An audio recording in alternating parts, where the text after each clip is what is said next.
Good afternoon, ladies and gentlemen. Welcome to Finger Lakes Gaming and Racetrack. At this time, please rise for the playing of our national anthem.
And there they go.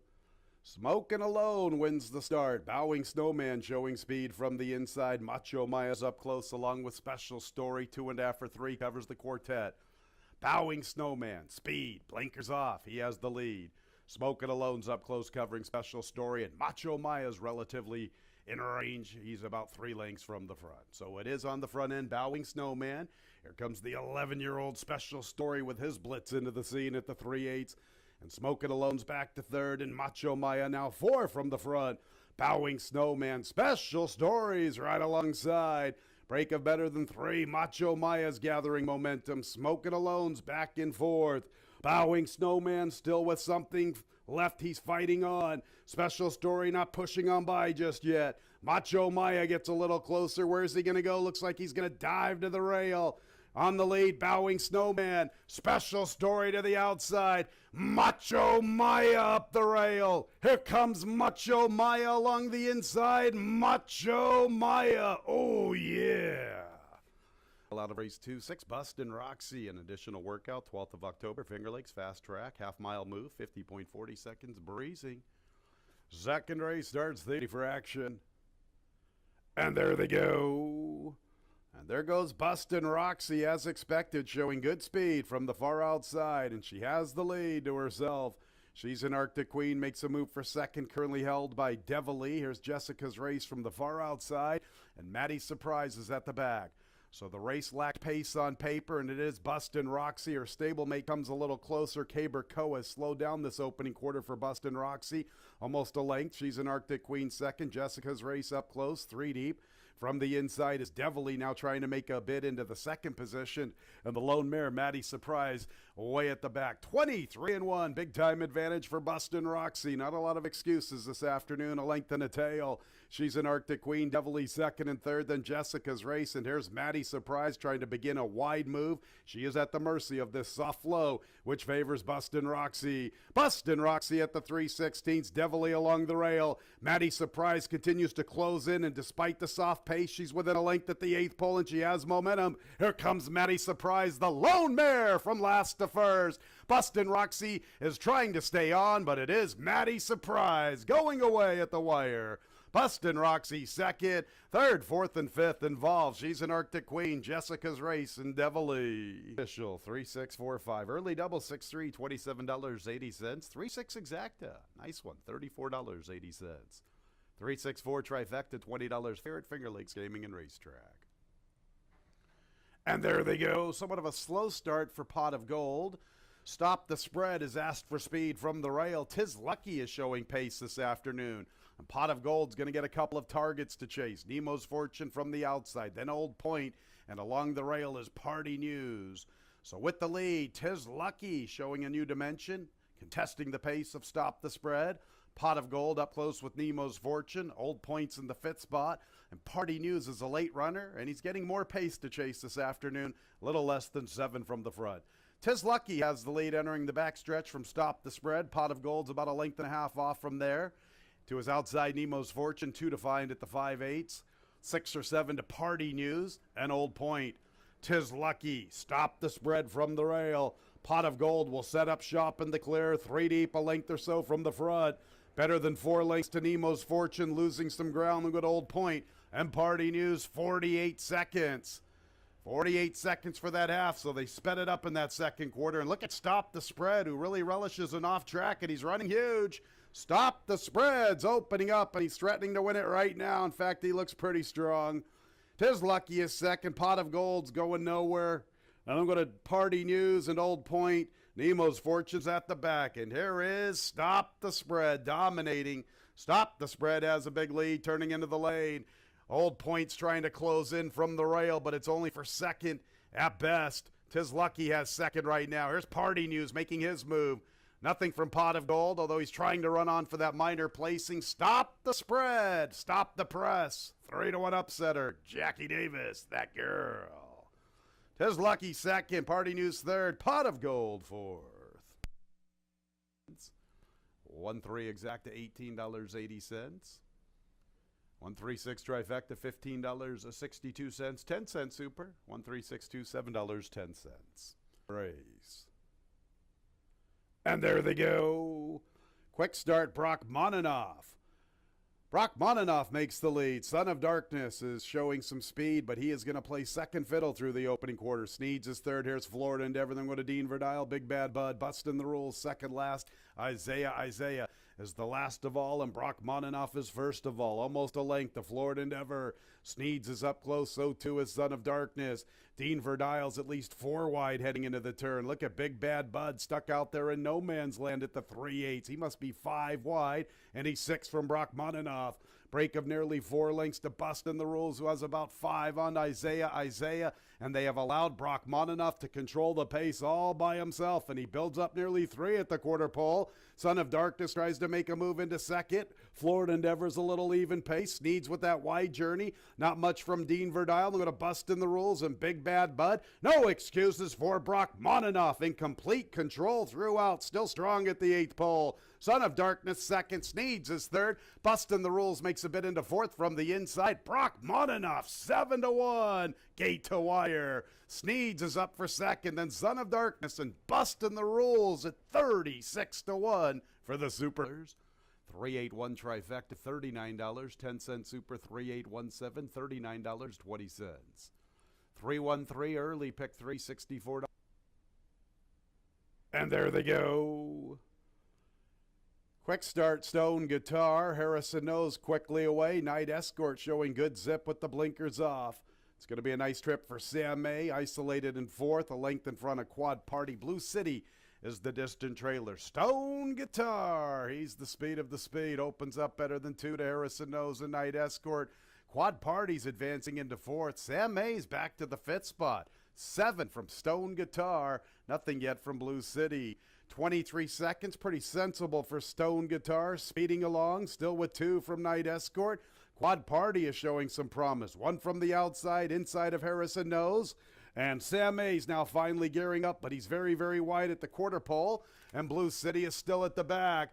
With the lead, Stone Guitar. Quad Party comes with his run after Stone Guitar. Stone Guitar, Quad Party has a look to the outside if he can sustain this run. Stone Guitar, Quad Party. Stone Guitar trying to fend him off. Quad Party putting his nose in front. Quad Party and Stone Guitar throwing it down. Quad Party, Stone Guitar, Quad Party, Stone Guitar, Quad Party, 14-1. Stone against the pick 3, 1, 3, 4, $384.50. On to race 6. And there they go. Uncle Milty quickly away. Legendary Bid, The Jig is Up, and Angelic Mission are second, third, and fourth. I'm going to March Madness Party, Uncle Vic, and Masawa is the last of all, and there is pace on up front. Legendary Bid from the far outside. The Jig is Up. Uncle Milty wants to concede the lead and work in the clear from the outside. It's a break of 3 lengths to Uncle Vic, Angelic Mission, and March Madness Party, and Masawa still at the back. Opening quarter on the board, 23-2, although it is a little contested between both the Jig Is Up and Legendary Bid. They have better than 4.5 lengths to Uncle Milty and Uncle Vic. Then go to Angelic Mission. Masawa has a lot of work to do. March Madness Party is at the back. Legendary Bid, the Jig Is Up. Uncle Milty was amongst the leaders, eased off the pace battle, beginning his bid. And here comes Uncle Vic. How about this? A couple of uncles coming to crash this party. In the meantime, the Jig Is Up kicks clear. The Jig Is Up's had enough of Legendary Bid. Here's Uncle Milty. Angelic Mission to the far outside. Uncle Milty trying to crash this scene late. Here's Uncle Milty. Uncle Milty gets the lead from the Jig Is Up. Masawa too little too late inside of Angelic Mission. Uncle Milty. Somewhat of an erratic run, but he is the winner. And race 6 is official. A big double, 4-4, $192.50. 4-6 exact to $89. And there they go.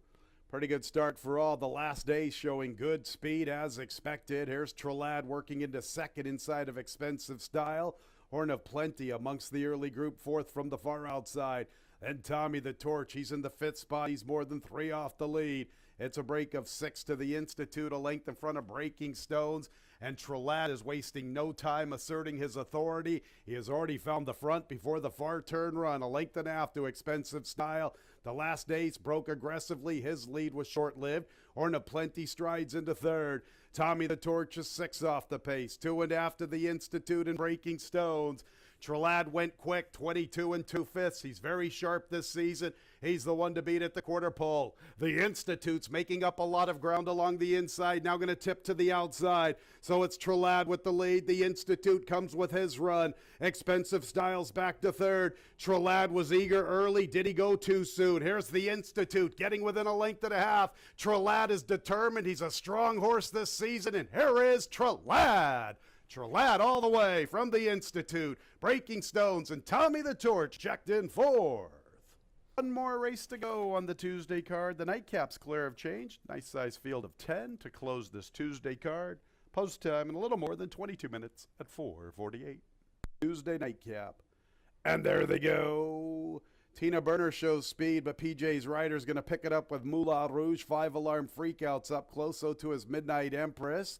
And there's Midnight Mindset striding into the third spot along the inside as PJ's rider wastes no time claiming the top spot. PJ's rider from Midnight Mindset and Moulin Rouge. 5-alarm freakout is 3 wide in fourth. Far outside is Midnight Empress. Along the inside is Goodbye Kyle racing with her Tina Burner. Following them, Empress Pulpatine, Sweet Tooth Sue, and nothing from Kitty Tintin. And it's all about PJ's rider. Michael Dubb and Brittany Russell aggressively placing her here at Finger Lakes. And she has a huge lead at the quarter pole. Call it about 8 lengths. In second, Moulin Rouge with Midnight Empress. Following them races Tina Burner, Midnight Mindset, Goodbye Kyle, Empress Pulpatine, Sweet Tooth Sue, Kitty Tintin, and 5-alarm freakout. And it's all about PJ's rider in the Tuesday nightcap. In cruise control with the top spot. Midnight Empress second, then Moulin Rouge. Good race for fourth, Tina Burner, and Goodbye Kyle. Look at this dominating winner. Her name is PJ's rider. All aboard at 4 to 5. From Midnight Empress, Moulin Rouge. And the nightcap is official. That 4-5 late daily double. Not too bad. $11.20.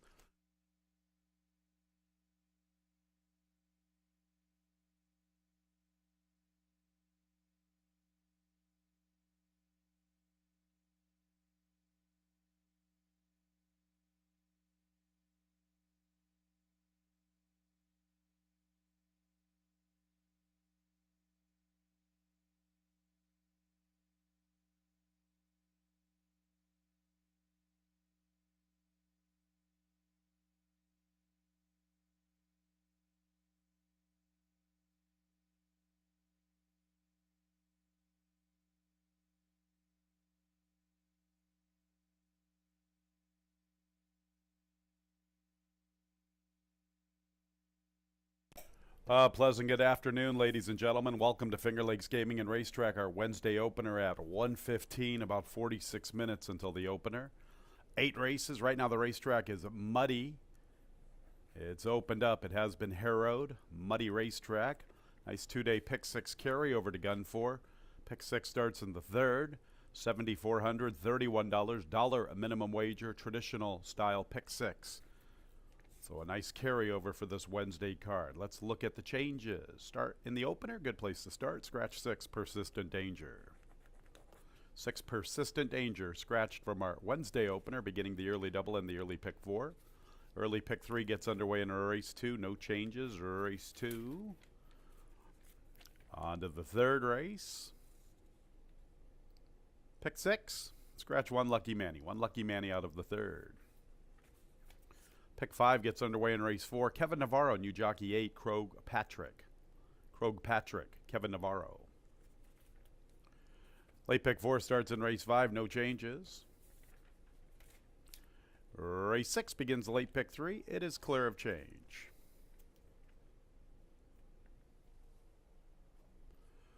Seventh race begins the late daily double. Scratch number 1, Free Shot, part of the entry. 1 Free Shot, scratch from race 7, part of the entry. And we go to the nightcap, a jockey change number 2, Go Grad, to Rafael Rohina Jr. Rohina Jr. to Go Grad in the nightcap. 1:15 first post. Have a great Wednesday. Up next, Dave Mattias.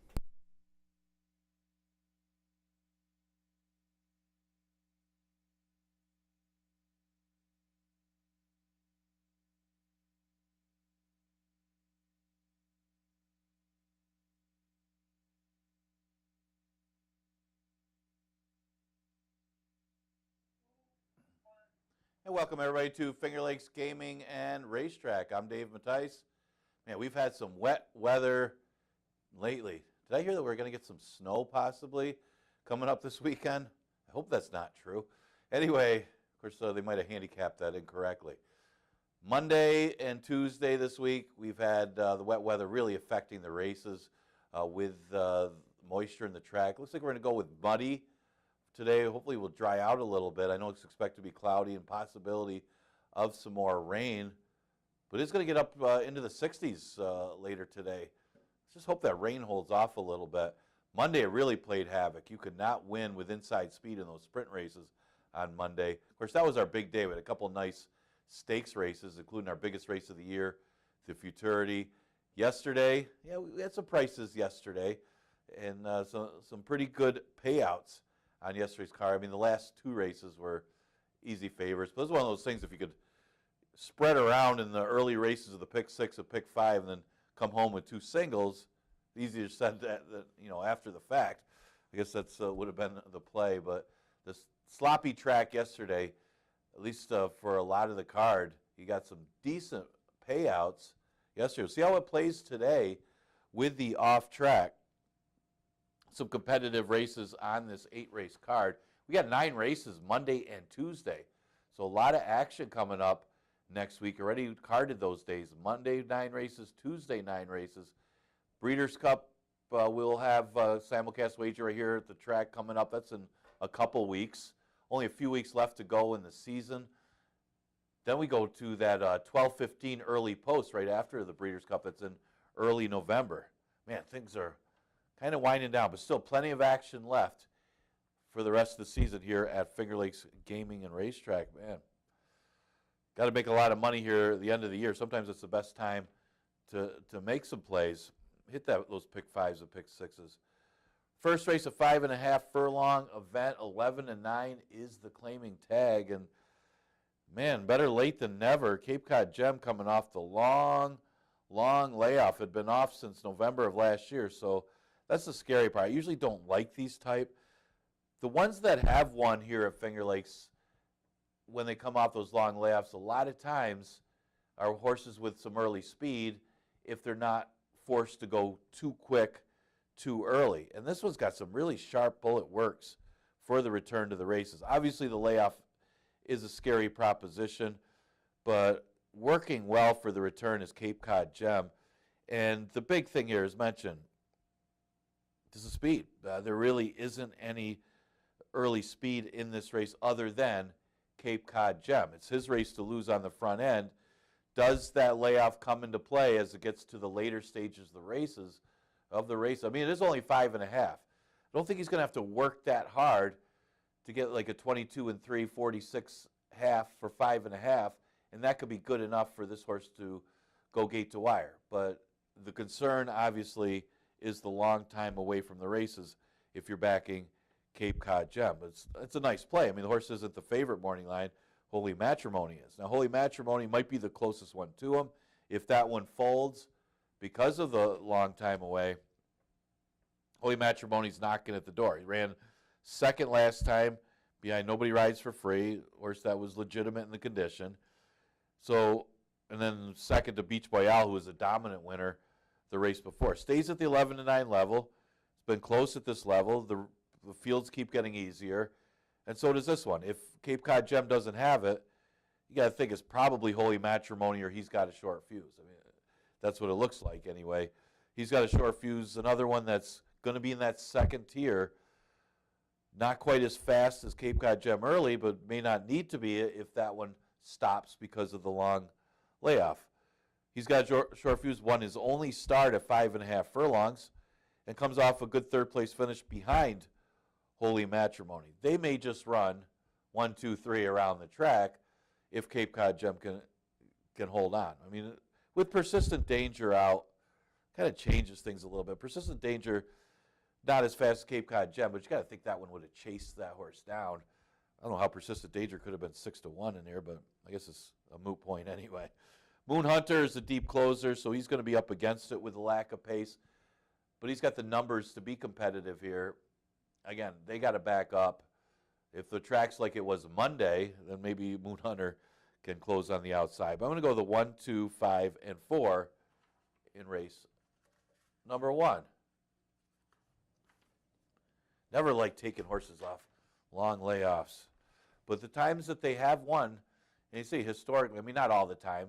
You never generalize in horse racing. You start playing statistics, angles, and generalizing everything, you're not going to win in the long run. You got to take everything race by race. But when the horses that have won off the layoff are horses a lot of times that have speed, that don't get that extra pressure up front. Second race goes a distance of 1.70 miles. It's a never 1-2 bottom claimer, and this one's very competitive. You got horses that don't really look like they would hit the board most of the time for the 2 Lifetime 5, but then you get a race where all those horses that aren't hitting the board for the 2 Lifetime 5 run against each other, and that makes a good competitive race. And with that said, I think Sweet DeSantis might have the advantage in a sense that she's got the best recent race, and I'm talking about a race on September 19th where she finished third behind Frankie Knows Best and Ice Love. Frankie's Knows Best looked good that day, came back to win, looked good coming back to win, and so did Ice Love. Ice Love came back to win convincingly out of that race. Would have been a true key race if Sweet DeSantis would have come back and run better and won. But she didn't run well in her last start. You have to forgive the effort. But that was the Ice Love race, and one of the things about that race is they went pretty slow up front. I mean, Ice Love proved to be much the best, so she was able to close on those fractions. And Sweet DeSantis was close up to those fractions, but then ended up in chase mode in the later stages and faded. I think she needs to sit back a little bit more. She's got to hope for a little more of a pace. But with a Stockings trip, you got to think that MAS Screws, it can't go out there as slow as she did that time and control it, and then everybody's chasing her. You got to think that Easy Toller Subi's going to be out there as well. Sweet DeSantis could sit back a little bit, like the day that she broke her maiden, and win here. And her day she broke her maiden, she looked good. I mean, not that it was a fast time, not that it was a good number, an overwhelming number that would definitely beat these, but she looked good enough that she can beat these 2 Lifetime 5,000 claimers with that kind of a trip. I got her on top. An interesting one at 8-1 morning line is the one Canceled Captivity for Nancy McCabe. Now, this one looked good winning last time, dropping back down to 5,000. Obviously, she wasn't good enough to run against those maiden special weights, but she had a lot of excuses in her prior starts. I mean, this is a horse that lost the reins in one of her races. How How bad luck is that? And that was after having to check on the inside the race before. So he had the time that she got bothered, had to check. Then the next start, she had the unfortunate obstacle of overcoming a broken rein. I mean, what are you going to do there? And Michael was just trying to hang on. And then she lost a Sweet DeSantis. So she chased a little bit, but she didn't have a great trip either that day. She didn't even break that well. Then at 58-1, she was against special weights. No shot. So finally a decent trip. I wouldn't even say it was a great trip, but it was a decent trip for Canceled Captivity last time. And it led to a maiden 5,000 victory. I don't think this race came up that much tougher than the $5,000 maidens that she just beat. So at 8-1 morning line, I think this horse is live in here, and she's a player. I got the 2, Welcome My World, who could be the inside speed of the race. In here, she finished well behind Sweet DeSantis in that race with Frankie Knows Best and Ice Love.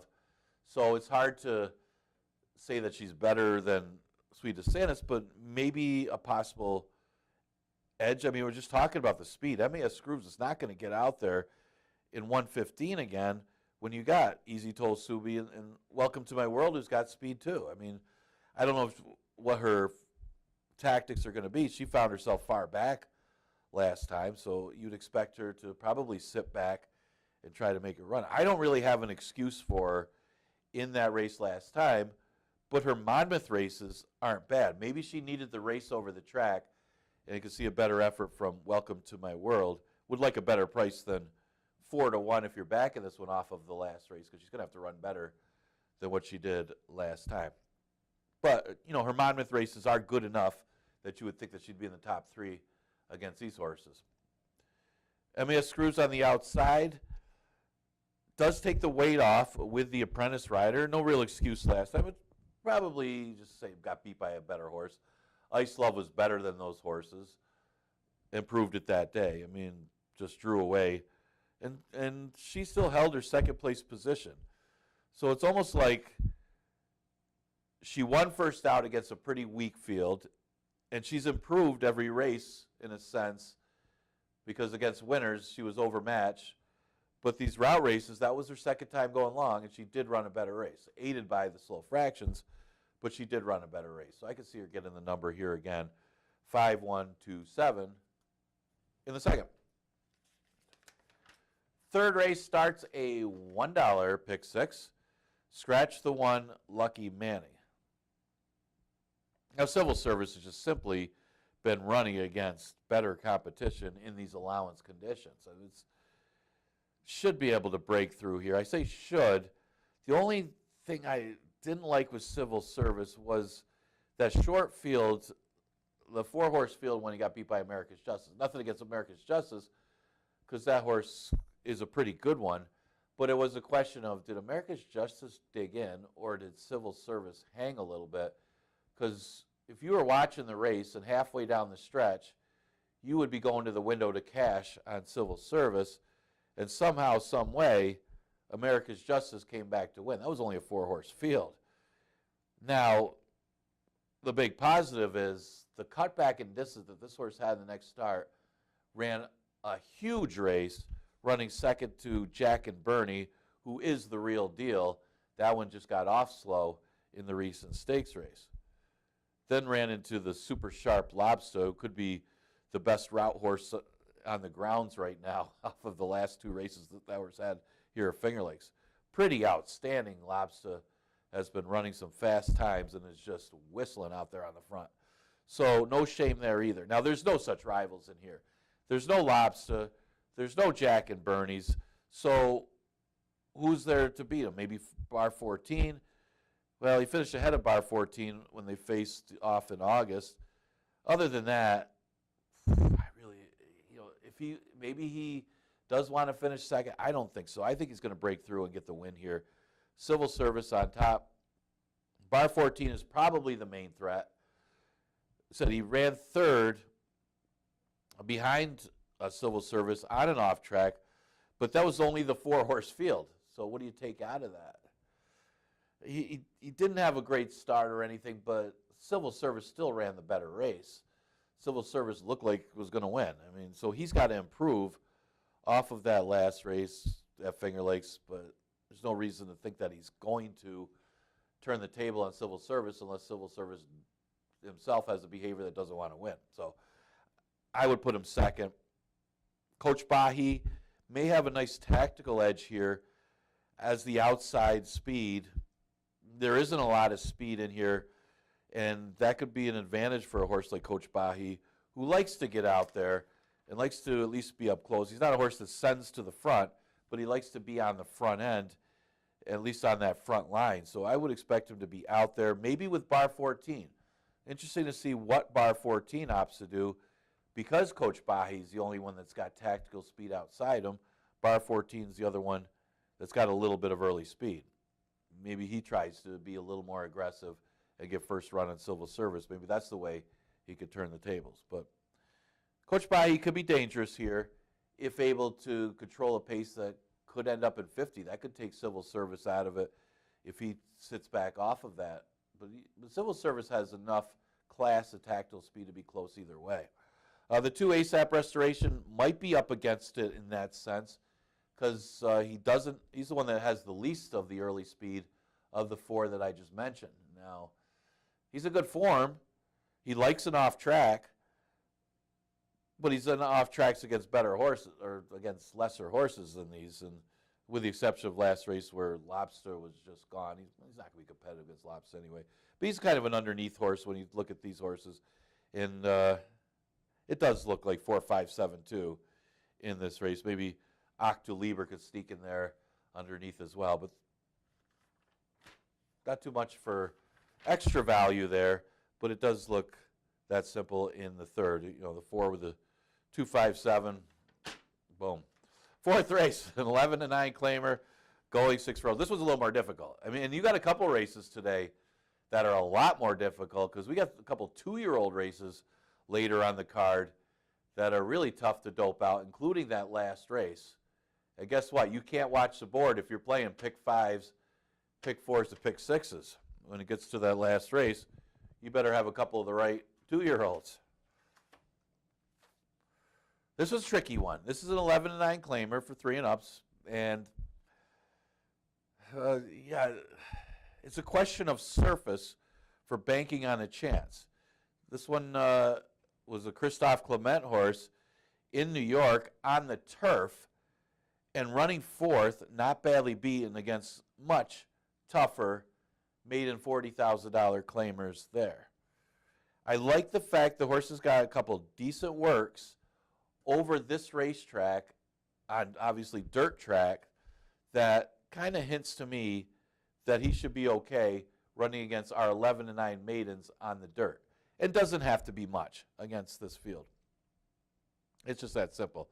Half to a multiple stakes winner that won on dirt, Lebanon on a Prayer, I think the name is. One on the dirt. Of course, one of the stakes was a dirt. It was a route, though.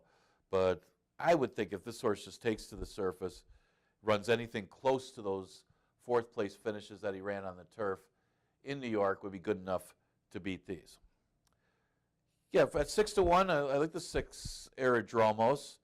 Aerodromos with a good 2nd place finish. One thing I like about him, he challenged Baybank. I mean, Baybank took over. I mean, Baybank was obviously best, but it wasn't like Aerodromos just went right down without a fight. He still kept swinging till the bell and still held his 2nd place position. And that's solid, because Baybank came back to win the other day and looked real good coming back to win. He may have just run a better race the other day too, but the fact that he came back and won that easily kind of says that Aerodromos probably ran a pretty big race last time. And, you know, if Banking on a Chance doesn't have it, maybe this is the one. And he's a little bit of a price.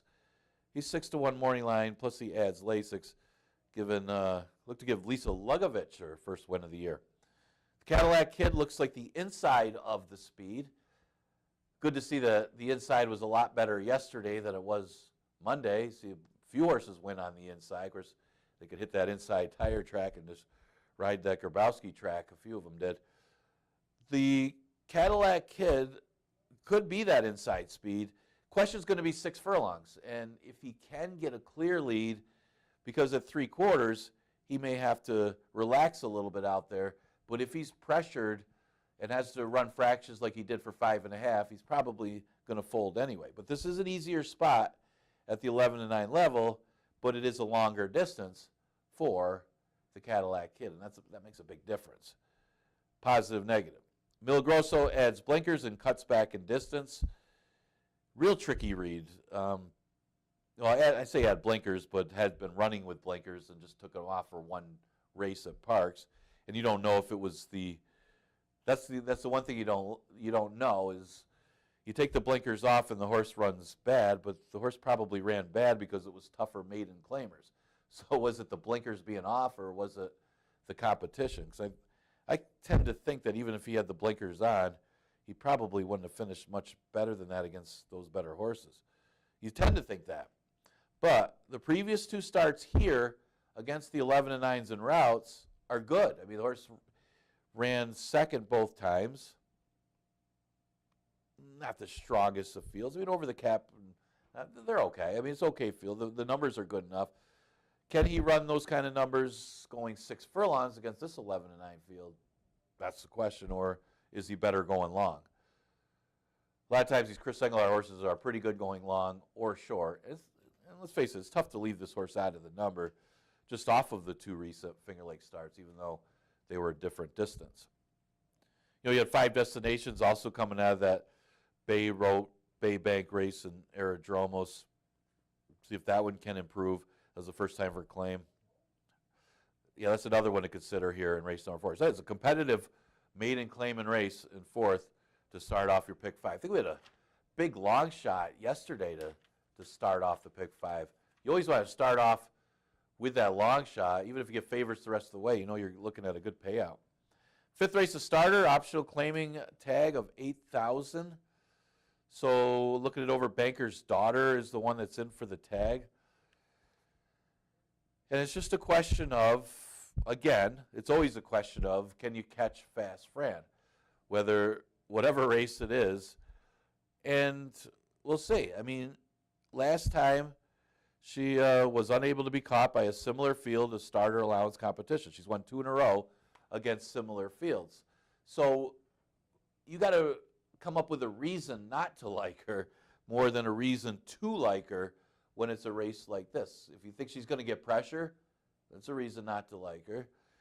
If you think the track might be a little bit different, I mean, we did resurface a few weeks ago. Ever since we resurfaced, front speed overall, not as great as it was before we resurfaced, and most of her races were before the resurfacing. I guess that's a reason. But other than that, in order for me to play against her, pick against her, you would have to find a reason against her. And there really is no reason not to like her in this race. So she's going to have to regress or not break that well or not take to the track that's a little bit different, being muddy. But it's not like she doesn't mind off tracks in the past. So I can't go against her. I'm going to go Fast Fran on top. I did use a little bit of a price for second. Talking about Banker's Daughter, she dropped to $5,000 out of the starters last time, got a confidence builder. She actually ran a good race. I know it's a cheaper race, but it wasn't like that was a weak $5,000 claiming race. It was actually a pretty quality field. And the number that she had, doing the 106 for 5.5, wasn't that bad. That she steps right back up against starters where she finished off the board against Fast Fran the race before. I guess it'll come down to the trip. And looking at it, I think this horse may have learned something with Banker's Daughter last time by sitting back a little bit more than normal and putting in a run. She seemed to run better and making a sweeping move. Granted, it could be more of the competition at 5,000, but I do think she ran better. And she's been chasing paces. This time, if she could sit back, make a run, it's a little further, 6 furlongs, I think she can hit the board here. And if you look at her overall record, she does like to finish second when she runs 6 furlongs. The 6-horse trivia she'll be up close to Fast Fran. And she's one that can sustain her speed going 6 furlongs. She's an all or nothing when it comes to 3/4. She's got 5 of her 8 wins at 6 furlongs in 0 seconds. That means if she's in a stretch duel coming down the stretch with another horse, she's most likely going to win. You don't see that a lot of figures. Always talk about horses here. Yeah, this horse has got a lot more seconds than victories. And that includes Banker's Daughter. A lot more seconds than wins when it comes to the distance. Well, Trivia is the opposite. And that shows a willingness to want to win. And that's a good trait to have when you're a racehorse. So I'm going to use her third. And she loves this distance. Hard to knock Dosage and Mimosas. If the track continues to be muddy the rest of the day, you got to think that she's got a big chance in here. She finished second behind Fast Fran, just a couple races back. Yeah, she's got 3 wins in a second over the last 4 starts. And their 2 best races, well, you can't really say they're their best races. I thought her best race was over the slop. So she definitely likes an off track that would certainly help her in here. But she's in another situation where she's chasing Fast Fran. Maybe the off track could be the equalizer, that she likes the off track better than Fast Fran likes the off track, and she's able to turn the tables and get the victory. But another one it's hard to leave out because of the moisture in the track and because of the recent form of Dosage and Mimosas. The 10-year-old still going well. 4-3-6-5 in the 5th. The wetter, the better. Okay, now we start with the 2-year-olds. 2-year-old fillies is the 6th. Got a field of 9. According to the morning line, this one's a big price. Yeah, you can't ignore the works. You can't ignore the breeding on the 9 Sweet Brown Sugar. We'll see. I mean, 8-1, I don't think you're going to get 8-1 on this horse looking at the breeding and the works. I don't know why this horse is 8-1, but the dam won first time out as a 2-year-old. Usually, historically, that's a positive thing. This one cost $32,000 this year. So, lot to like on Sweet Brown Sugar. Being on the outside, I don't think it'll hurt this horse either. Got her on top. They got a couple horses coming out of a race won by Like a Rolling Stone. Well, Like a Rolling Stone won for fun that day. It wasn't like it was a fast time, but she looked good winning. She's enticing. Had to try to close on what turned out to be a slow pace. Hard to say with our 2-year-olds because our 2-year-olds, fractions-wise, seem to be a second or second and a half slower than the older horses. But she's enticing. Ran second in that race. She's had experience. She's got that edge on most of them, with the exception of Exotis, who I got third. And maybe that kind of experience that Exotis and she's enticing can come into play in these races. And, you know, this 2-horse, I hate to keep saying the names, I don't know if I can say it right. She ran 4th behind She's Enticing, not that badly beaten by that rival. And she had trouble in that race. She overmatched in the Lady Finger Stakes. Let's forgive that effort. Comes back against Maidens. Like I said, this could be a horse that could be a little bit overlooked. Her first career start was against a monster. Actually, her first 2 starts were against a couple of good Grusmark trainees that I don't know if you're going to get a horse that's as good as that Grusmark trainee, at least that first one that ran. And the experience that this horse has had could come into play here, and she should be closer. I'll throw in the 8, Equanimous for 4th. She also comes out of, has had experience. She's had 3 starts in her career. Goes a little further, 5.5. And she's trying to close on a pace that was just not there. I mean, Miami Twofer, you talk about a horse that has no excuse. That horse absolutely, even for 2-year-olds, walked on the front end. So I actually thought Equanimous ran a pretty good race that day. So I'll go the 9-7-2-8 in one of our 2-year-old races. This one for the 2-year-old fillies. 7th race, an 11-9 claimer. Never won 4 condition or never won since a date. Scratch part of entry, the 1, Free Shop. A couple speed horses on the outside. Maybe I'll give the advantage to We Don't Believe Her being inside of Small Pebbles. Hard to separate the 2. I thought both of them look good. But both of them have similar running styles. So Small Pebbles won a stakes race, and when last time she dropped to 11-9, she won, but she also had a better post, and there was really no speed in that race. We don't believe her. She steps up in class after dropping and popping last time for 5,000, but got a nice work since that August race.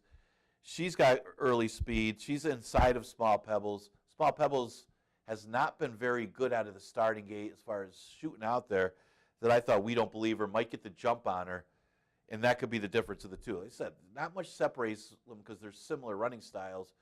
If they do duel, it's 6 furlongs. It could set it up for another horse in here, but Small Pebbles has got to be considered dropping back to 11-9.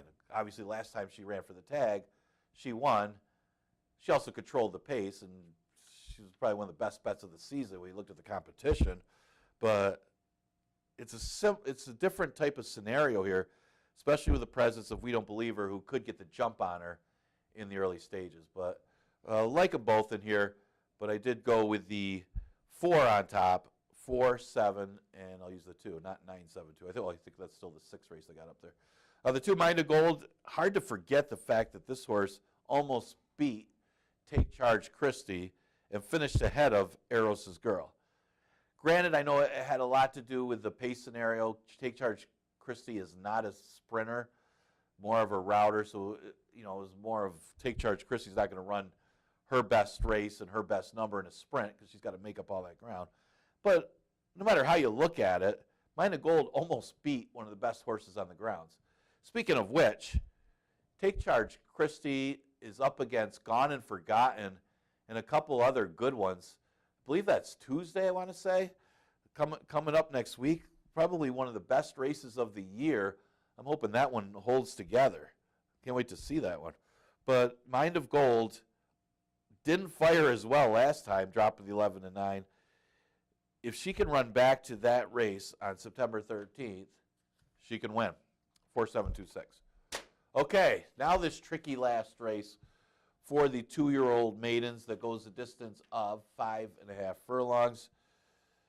When in doubt, go with the horse that's got speed on the inside. And a lot of times, the 2-year-old races are won by the inside speed of the race. And I'm going to think that Stewie, even though he got a couple of first-time starters with some good works, this one hitting the dirt is still going to have enough speed on the dirt, to, as long as he breaks okay from that rail position, to get the lead on these horses and keep going. I mean, I know that's a different surface last time, but those are some quick fractions for 2-year-olds at Presque Isle for this horse to be involved and not fade horribly. I mean, he did finish last in a field of 5, but it's not like he lost by double digits.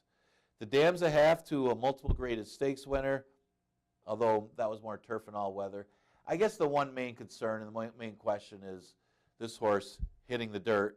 His works at Presque Isle are better than the works here at Finger Lakes too. So I would still think he's got an early speed that he could get the lead from the rail. The 6 horse Seems Like Destiny is another one to consider. Well bred. The Dam won first time out as a 2-year-old in her career. She only ran once and then retired after that. Hey, undefeated. It's kind of like a Floyd Mayweather move. Cost $58,000, a 2-year-old. Got every reason to run well. He's this 2-year-old colt. See how much he takes place. 6-1 morning line. The 4, Rigatoni alla Vodka. Good Italian horse. The Dam's a half to Busted, obviously a half to Busted Stones. The name of it is She's Stone Sis. Well, she's not a full to Busted Stones, but she's a half. And that's saying a lot because that's a good one. This one is also a half to Father Walsh and Quality Stones. Some good Finger Lakes horses. Horses that have, especially Father Walsh has good early speed. You'll see some speed from this one.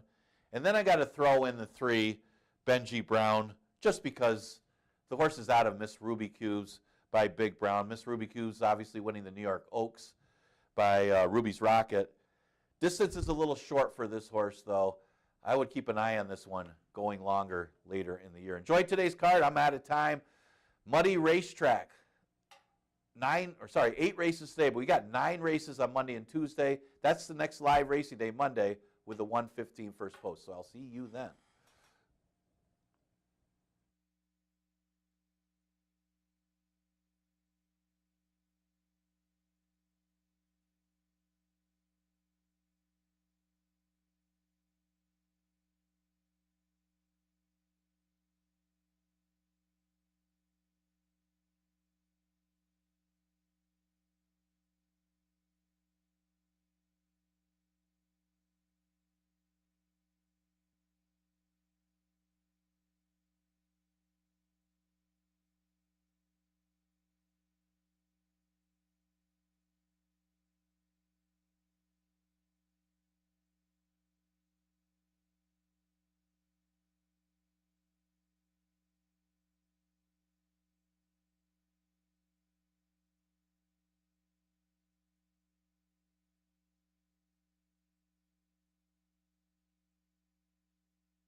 Coming out of the track for the Wednesday opener, sprinting at 5.5 furlongs, 3-year-olds and up.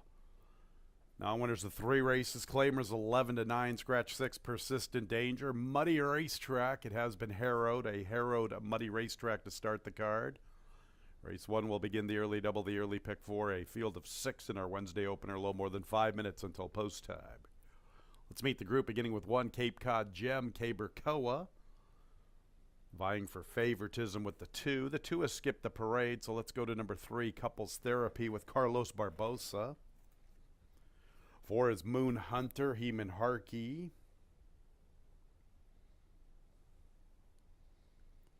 How about the 5? He's got a short fuse, Jackie Davis. Scratch 6, Persistent Danger. 7 is Lucky Mucho Man, Jeremias Flores. And skipping the parade, he's over there in the clubhouse, turn to the outer rail. That's the 2 Holy Matrimony with Michael Davila Jr. That's the field for our Wednesday opener. A little more than 4 minutes until post time.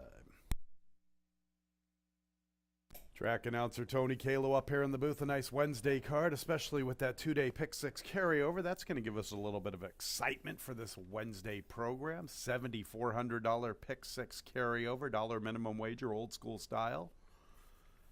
You know, who knows? Maybe you get lucky. It might be hard to get lucky and be the only ticket this afternoon, but with that carryover, bring in the expected horses, maybe get a couple of wise guy picks, and who knows?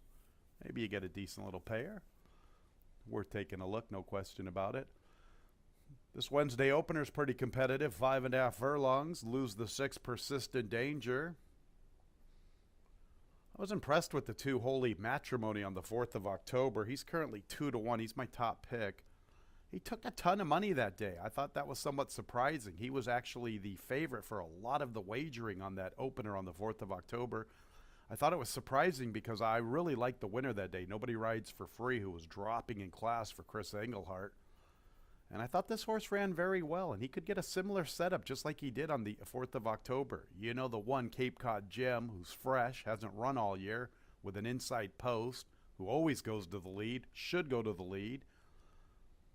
And Holy Matrimony has enough speed to stay somewhat close. Somewhat. You know, Cape Cod Gem is legitimately quick, no question about it. But let's say the 1 goes to the lead as anticipated. The 2 sitting in the 2nd spot, and he gets first run on all the late players. Take my chances with the 2 Holy Matrimony. The fact that he took a ton of money against Nobody Rides for Free, good enough for me. Thought the 7 looked good winning. That's Lucky Mucho Man. Here's a horse who came to us from Parks in Delaware. Ramon Vasquez has done some decent things with limited sample this year. 3 for 17, almost 20%. Nice final 1/4 of a mile, chasing into a soft half, 46-4. You know, Cape Cod Gem will legitimize that flow. Maybe the 7 can make it 2 in a row. 5, He's Got a Short Fuse, comes out of the same race as my top selection. The day he won, he only beat 3 other rivals, but he's run some decent races all season long. He has 3 third-place finishes, 1 against Lucky Manny, 1 against Kong Loves a Fight. There's Leo and Royal in the company lines. And last time out, not a bad effort, made a nice little move into contention, but couldn't go by Holy Matrimony. And he couldn't fend off the winner, Nobody Rides for Free. Thought the 5 had a little bit of a look. I didn't know what to do with the 1 Cape Cod Gem. I will say this, the works are pretty enticing. The more I look at them, they are pretty juicy. 35-1, 48-1, a minute and 2 fifths. In fact, this horse has 5 bullets on the paper. We know he's got a lot of speed. He's fresh. He is dangerous, no question about it. 275 for me in our Wednesday opener.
1 minute post time in a minute.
It's post time for the Wednesday opener. Cape Cod Gem's been in the starting 8 for quite some time. Here's Holy Matrimony. Here's Couples Therapy. Holy Matrimony 8-5. Cape Cod Gem 2-1-7. Lucky Mucho Man 5-2. Moon Hunter, one of the long shots, loads. 2 back. He's got a short fuse and Lucky Mucho Man. Ready for the opener. And there they go. Brisk beginning. Cape Cod Gem catching a flyer from the inside stall. Lucky Mucho Man's into second. Holy Matrimony is third. Then he's got a short fuse. Couples Therapy. And Moon Hunter is the last of 6. Cape Cod Gem, as expected, making the pace. Holy Matrimony's cutting into the margin with Lucky Mucho Man from the far outside. In the 4th spot races, he's got a short fuse, little more than 3.5 or 4 to find at the 3/8. 7 lengths to Moon Hunter and Couples Therapy. Near the 5/16, Cape Cod Gem keeps his lead. A Lucky Mucho Man is there with Holy Matrimony from between runners. And he's got a short fuse, has a little less than 5 to find near the quarter pole. Cape Cod Gem, Lucky Mucho Man, Holy Matrimony comes under left-handed urging. Cape Cod Gem still with the lead. He's got a short fuse, is trying to quicken in. He has some momentum to the far outside, and here comes, he's got a short fuse. Cape Cod Gem, Lucky Mucho Man, he's got a short fuse, joins the fray to the outside. He's got a short fuse, and Lucky Mucho Man, he's got a short fuse in the opener. Lucky Mucho Man second, then Cape Cod Gem and Holy Matrimony.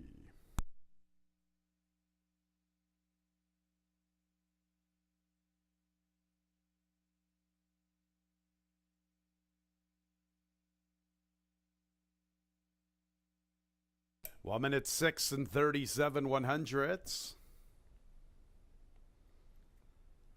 5, he's got a short fuse, and 7, a Lucky Mucho Man in our Wednesday opener. They hit the wire together. Photo will determine the winner.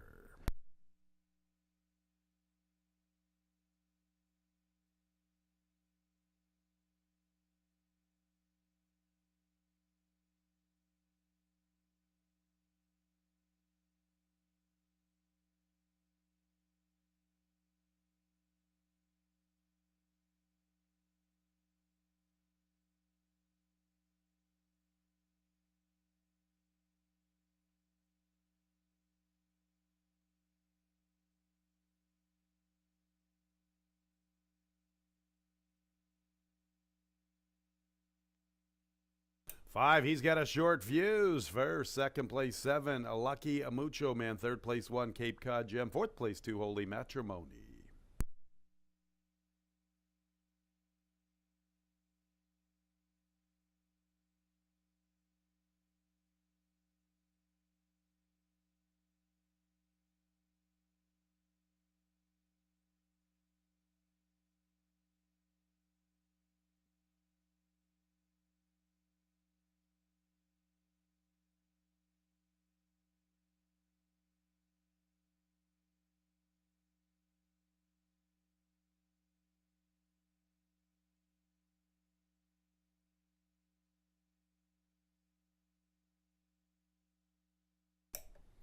He's got a short fuse. He's a 4-year-old bay gelding by Micromanage out of the dam. She's hot wired. Owned by Shore Point, a stable, winning trainer Ronnie Breed Jr., winning jockey, that girl, Jackie Davis. Winner was bred in New York by Lawrence DeLeon Jr.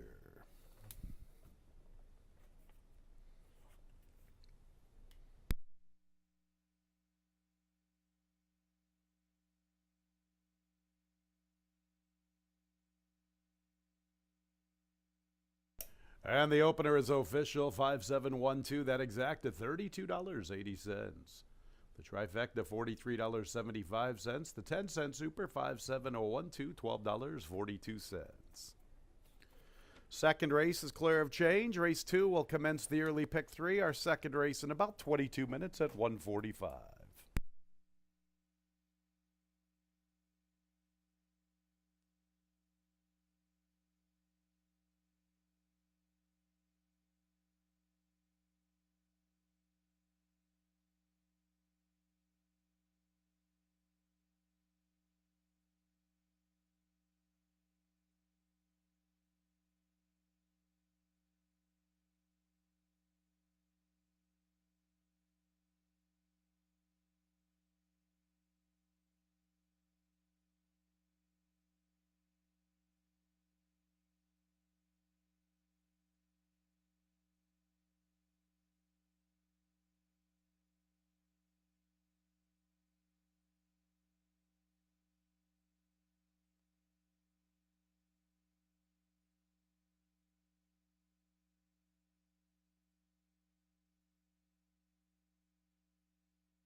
Racetrack has been upgraded to good. Good racetrack, race 2.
In the paddock for race number 2, and he's got a short fuse. Able to get enough of a pace to get the victory. Jackie Davis for trainer Ronnie Breed. Congratulations to him. That'll start off the Wednesday card. Decent price on that one. Second race, 5,000 claimer, going a distance of a mile 70. Very competitive second race. Got a bunch of horses that are, borderline hitting the board against the two lifetime 5,000s, and they're the ones going up against each other here. You do have the new face of Cancel Captivity just off the maiden victory. I was looking at Sweet DeSantis, though. She broke her maiden for 5,000 when dropping in class out of maiden special weights, and then followed it up with a third-place finish, first time against winners. And that turned out to be a pretty good race. I mean, the winner, Frankie Knows Best, came back to win her next start. Ice Love, the horse that was second, came back to win her next start. Of course, that was against Sweet DeSantis. Yeah, she didn't fare too well in that race. Her next start was not good. You have to forgive that effort a little bit. She did kind of chase a little bit, even though they didn't go that fast up front. She ended up fading late. So if you could draw a line through the last race for Sweet DeSantis, which was a little bit further, a mile and a 16th, turn back to mile 70, you can use her today. And going back to the September 19th race, it's a good race to say, yeah, this horse should be there against these rivals. That race is good enough to beat these rivals. They said the new face, and the interesting one is the one, Cancel Captivity. She's a price in here. She's 6-1 coming off a win against the 5,000 maidens. But how much tougher is this race than the 5,000 maiden field she beat? Now, the race before was against Miss Solvig. Miss Solvig we'll see against winners in a few days.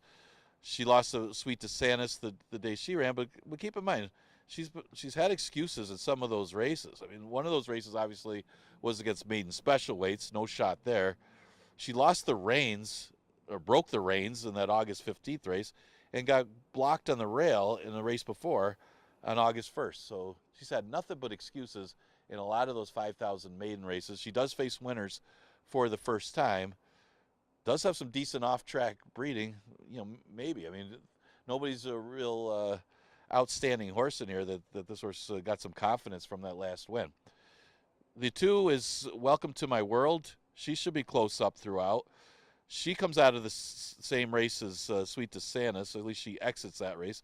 Sweet DeSantis had run one since, but she was wide in there. But I watched it. No real excuse for Welcome to My World in that race. But that was her first race over the track. She does have some room to improve, and some of her races at Monmouth are good enough to beat most of these. But she'll have to improve off of that last race. So second race, Exacta Tri Super Daily Double and Pick 3 starts. You got about 7 minutes to post.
Seven, 3, and 4-year-old fillies, race 2, 1 mile and 70 yards. Now winners of 2 races, $5,000 claimers. No changes. Here they are. 1 canceled, Captivity, Rafael Rohina Jr.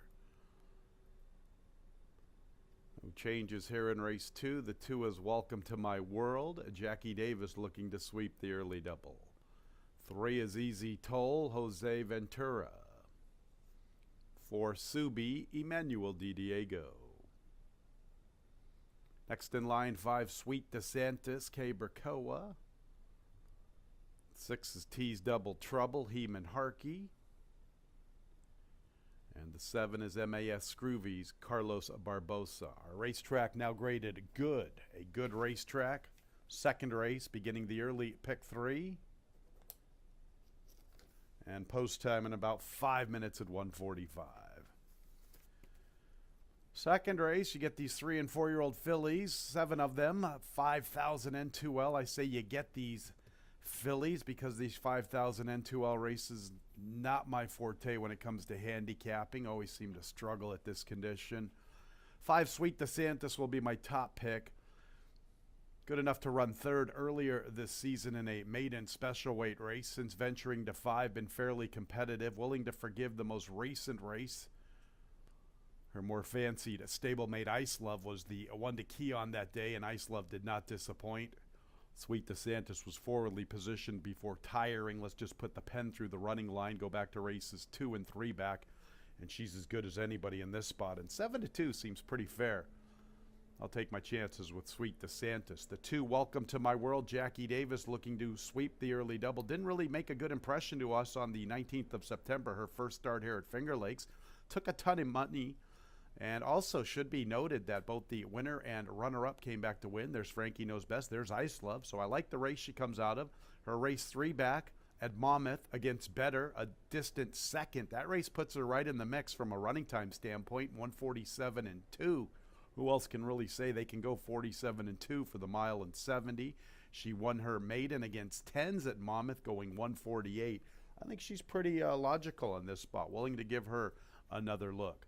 6T's Double Trouble kind of likes to nibble. They all kind of like to nibble in this spot. That's what you get with this 5,000 N2L level. A distant third coming out of the same race as my top selection. She got kind of decent there for a little bit in July and August against those maiden fives. And it seems like that was her best start against winners recently. I'll give her a little bit of a look from a minor standpoint. And then the one canceled Captivity, she's going to have to prove it to me that that last race was no fluke. I don't know where that race came from. I guess it was dropping back in for 5, but she had been in against 5s going 2 turns and hadn't run much. There she is behind T's Double Trouble. There she is behind Sweet DeSantis. Perhaps it's the equipment change that has improved her game. She took the blinkers off 2 races ago, and most recently when she graduated, it was a good-looking victory. Like I said, she's going to have to prove it to me. But hey, you know what? At least there's a little bit of an upside, considering the equipment change seems to have improved her game. 5-2-6-1 in race 2, beginning the early pick 3. Good racetrack, ladies and gentlemen.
1 minute, post time in a minute.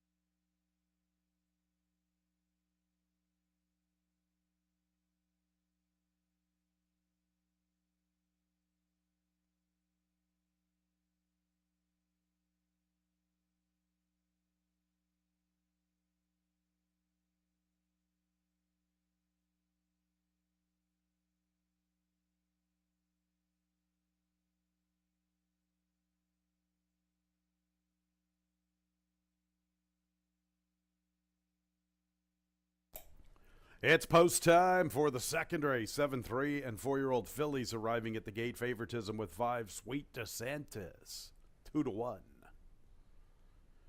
Canceled Captivity off the maiden victory. Recent improvement with the removal of blinkers. There's Welcome to My World.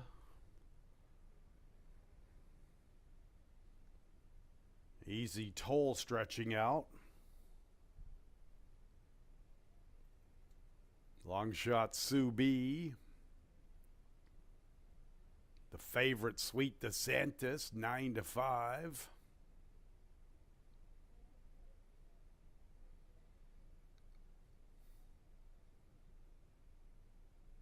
Wonder if M. Anthony Ferraro's ever had a match race in the morning between Sweet DeSantis and Mo Trump. Here's T's Double Trouble and MAS Scroovies to the outside.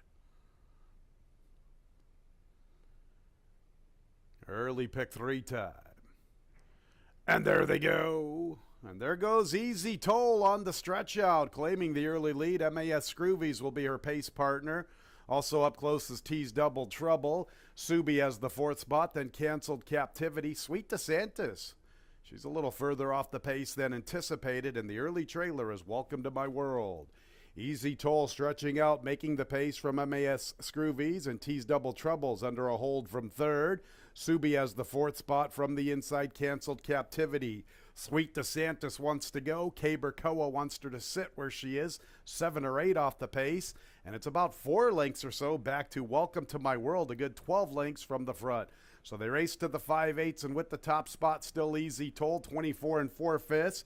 From MAS Scroovies and T's Double Trouble. Here comes Canceled Captivity and Subi. Boy, they're starting to bunch up as the leader's slowing it down.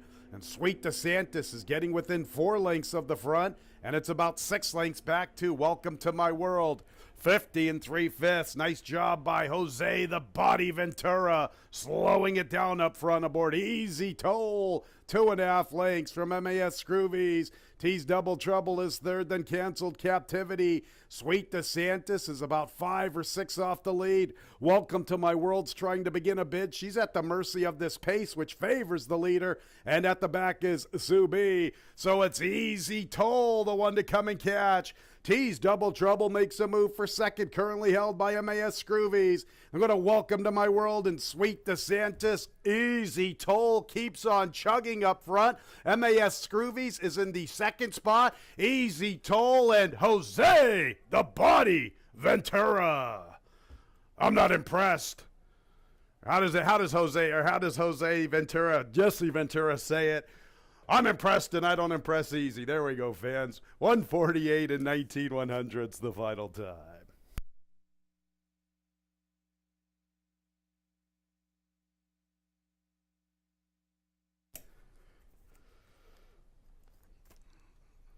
Jose the Body Ventura, Easy Toll all the way with the top spot. 148 and 19/100's. Tried to have a little fun. Couldn't quite deliver it the way I wanted. 2nd place, 7, MAS Scroovies as the big favorite. 8-5. Took a lot of the late money, the 7 did. And we'll need a photo for the balance concerning the 3rd spot. 148 and 19/100's. Number 3, Easy Toll all the way with the top spot.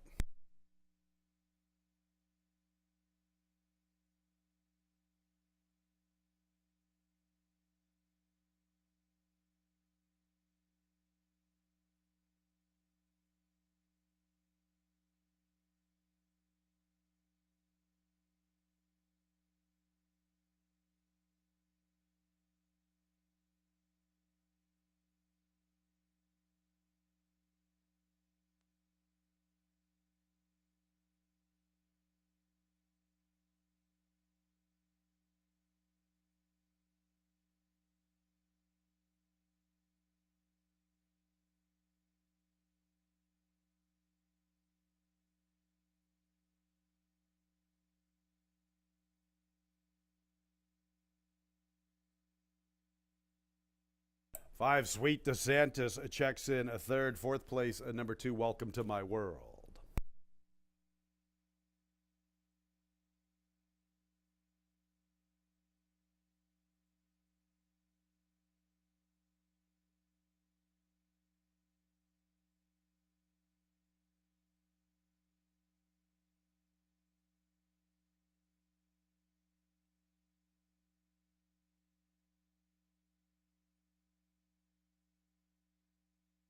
Easy Toll on the stretch out. 3-year-old Bay Filly by Majestic City out of the damn Easy Passer.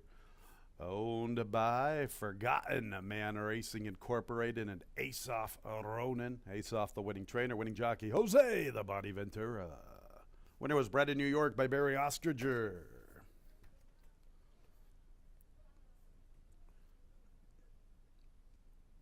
Second race is official. The 5-3 double, $70.50. The early double, officially 3752.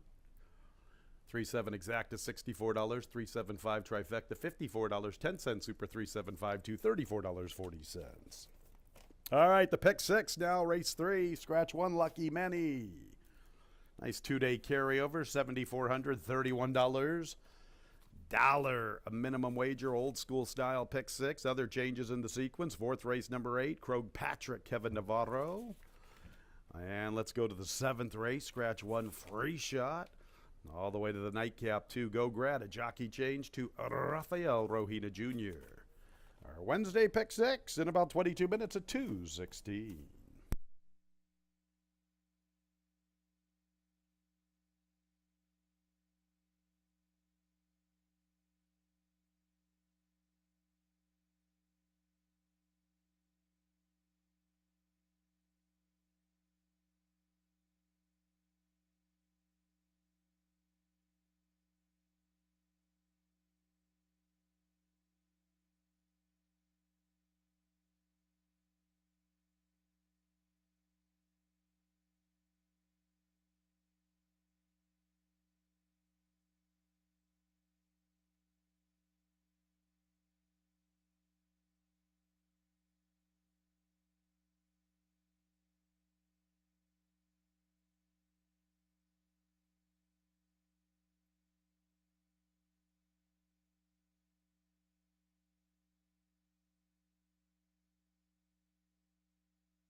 We come up on race number 3, and that was big upset in a sense, although I'd probably want more than 7-1 on Easy Toll. Was going through a nice walk on an autumn day as Joel Ventura opened up a big lead in slow fractions, and it seemed like everybody fell asleep behind him. The Easy Toll gets the easy victory with a slow pace. That for Asaf Ronan. Congratulations to him. He just claimed that horse back in July. Got the victory today to start off a pick 3. Was one of those races, maybe it was one to take the all button or spread out a little bit. That one did go off a little bit of a price at odds of 7-1. On the stretch out, was able to get a clear early lead. Third race starts a $1 pick 6. We scratched the 1, Lucky Manny. See a couple horses getting bet early. You got Bar 14, who's currently at 9-5. Civil Service at 8-5. Civil Service looks awfully tough in here off of his recent races. Just company kept. This horse ran second to Jack and Bernie in a sprint and ran a good race in there. Flowing River, the horse that was third, came back to win, looked good winning. Then last time just ran into a very sharp Lobster from the Rachel Sells barn. That horse is good right now. Nobody was beating Lobster that day. Well, the one race that maybe put a chink in the armor is why he didn't win that 4-horse field back on August 15th. So if he can make amends for that race, looked like he hung a little bit in the race, or maybe America's Justice just came back on. So he's just got to seal the deal. Does look like he's got a little bit easier spot here against these rivals, and looks to be the horse to beat. He's currently at odds of 8-5. I mentioned Bar 14. He finished behind Civil Service in that 4-horse field back on August 15th. No real excuse. He was off slow. He's a little bit wide, but the Civil Service outran him. So he's going to have to turn the tables. He's going to have to make up the lengths or have the other one regress. But he could be the main threat to Civil Service in this spot. And he's getting a lot of early action. The other possibility would be the 7, Coach Bahi. There's not a lot of speed in this race. And Coach Bahi likes to be close.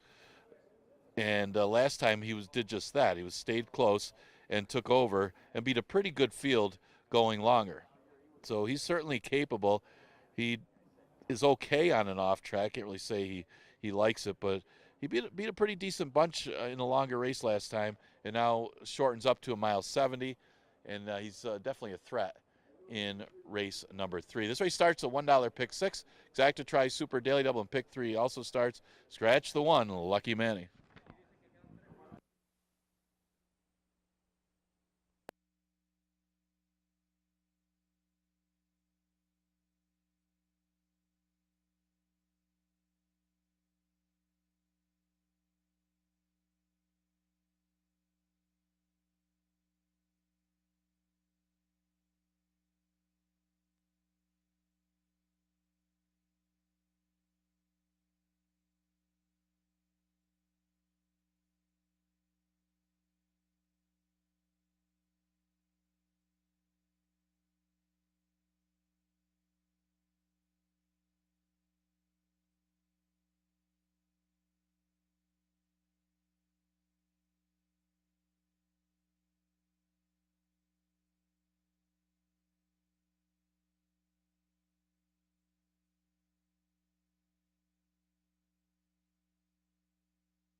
Race 3 is the Wednesday feature. It kickstarts the Wednesday pick 6, 1 mile and 70 yards. Allowance conditions, 3-year-olds and up. Scratch 1, a Lucky Manny. Here's the field.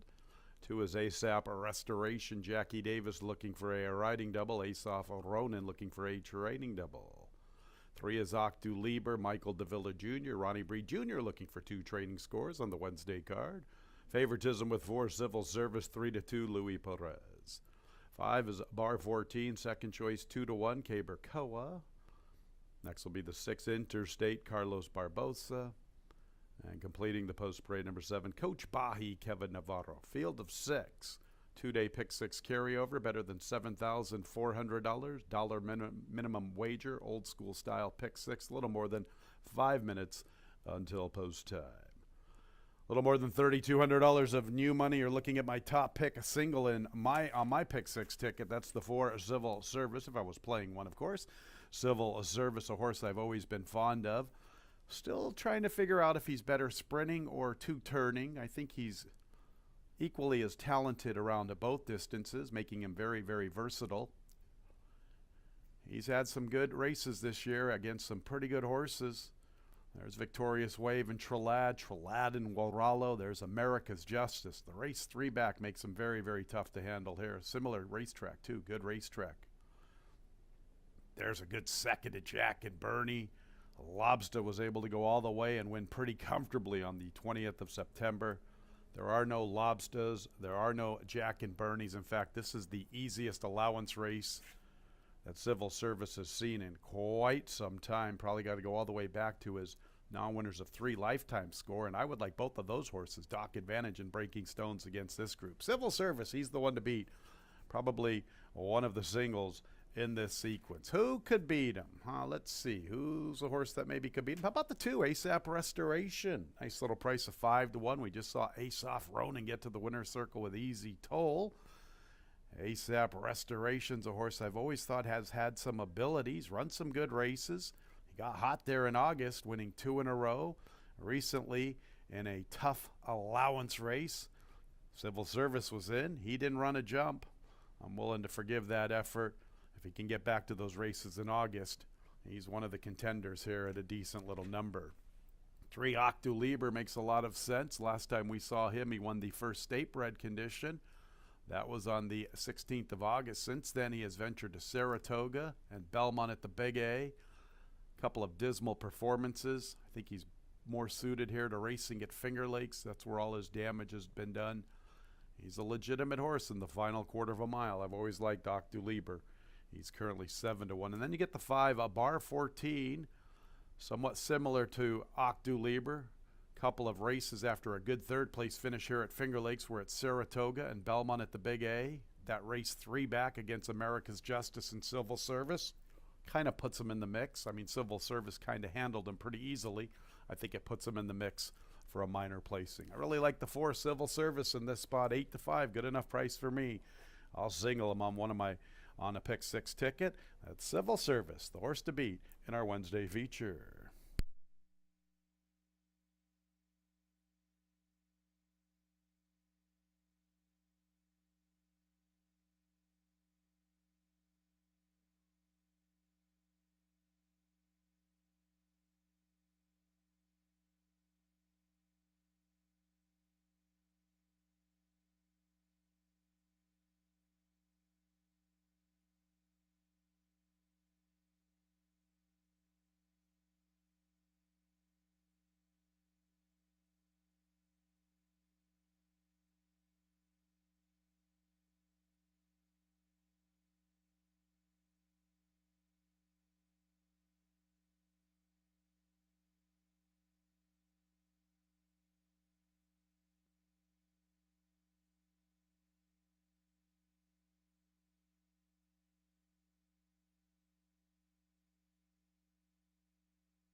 About a minute until post time.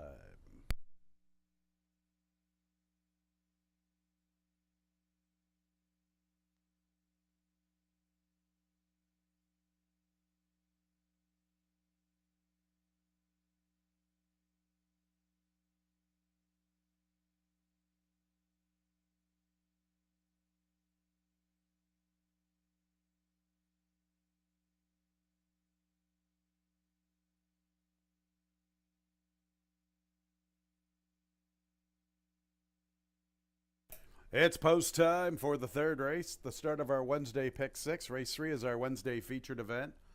A nice two-day Pick 6 carryover, better than $7,400, a little shy of $6,000 of new money, so a nice pool developing here on this Wednesday afternoon.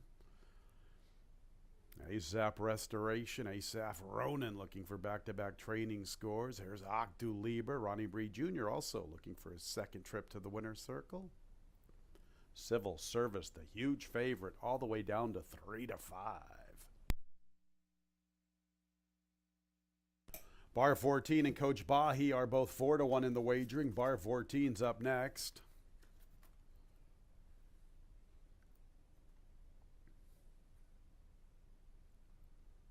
Couple to load, long shot Interstate, and Coach Bahi to the outside, making a field of 6 to kickstart the Wednesday Pick 6. Here's Coach Bahi, the last one to load. They're at the post.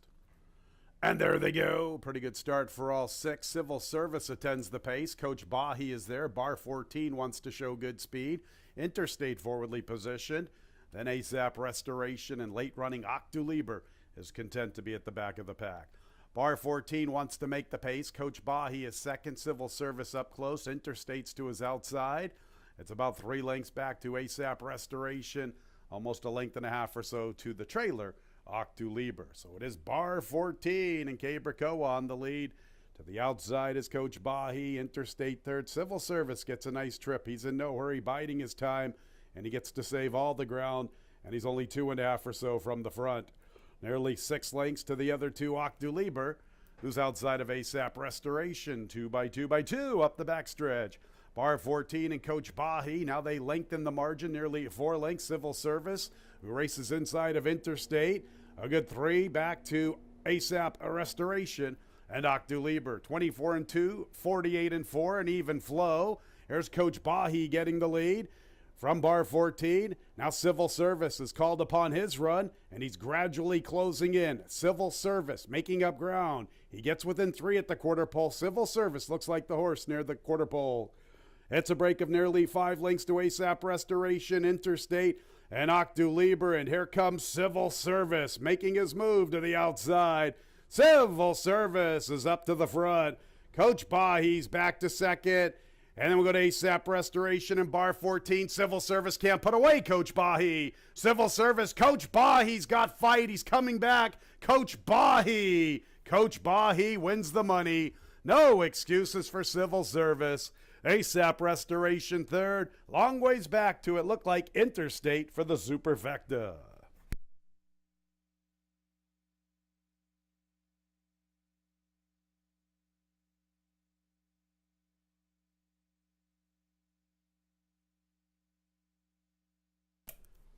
$145 and 2/100ths. No excuses for Civil Service. Looked like he was going to draw away to a comfortable win at the quarter pole.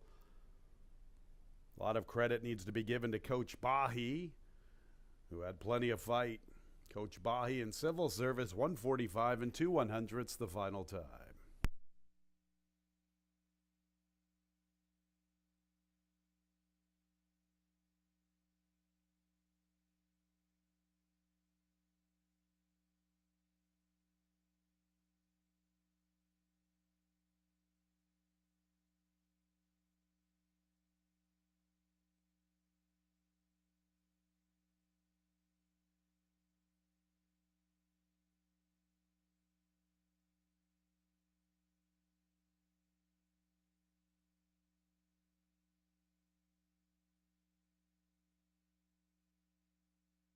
7 is the winner, Coach Bahi. Second place, 4, Civil Service. Third place, 2, ASAP Restoration. Fourth place, 6, Interstate at a big price.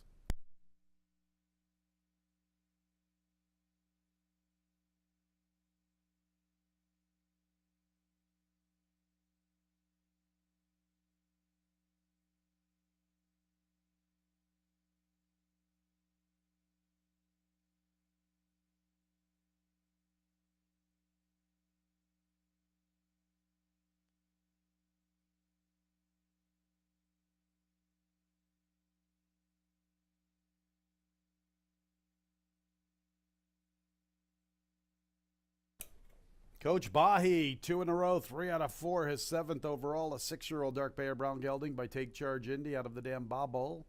Owned by Windy Leaf Farm LLC, winning trainer John Buckley, winning jockey Kevin Navarro. The Lone Kentucky bred, bred in Kentucky by Mary Bell Stable LLC. 7-4-2-6, top 4 finishers. The double 3-7, a good double, $139.50. 7-4 exacta, $42.60. 7-4-2 trifecta, $24.25. 10-cent super 7-4-2-6, $24.15. Race 4 will start our pick 5, and Kevin Navarro, he picks up the mount aboard number 8, Krog Patrick. 22 minutes away at 2:46.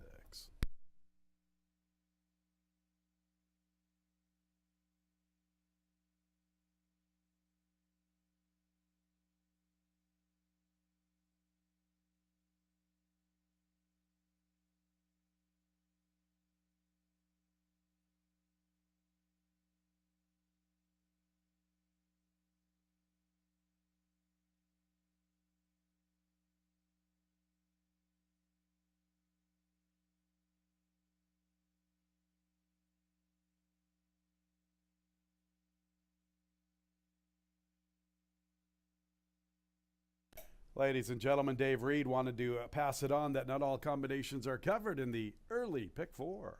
Actual winning combination may result in a 3 or 4 condition. Make sure to hold all tickets.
Lemon supposed for race number 4, and yeah, civil service was almost a replay of his behavior a few races back on August 15th when he passed America's Justice and then allowed that horse to come right back on.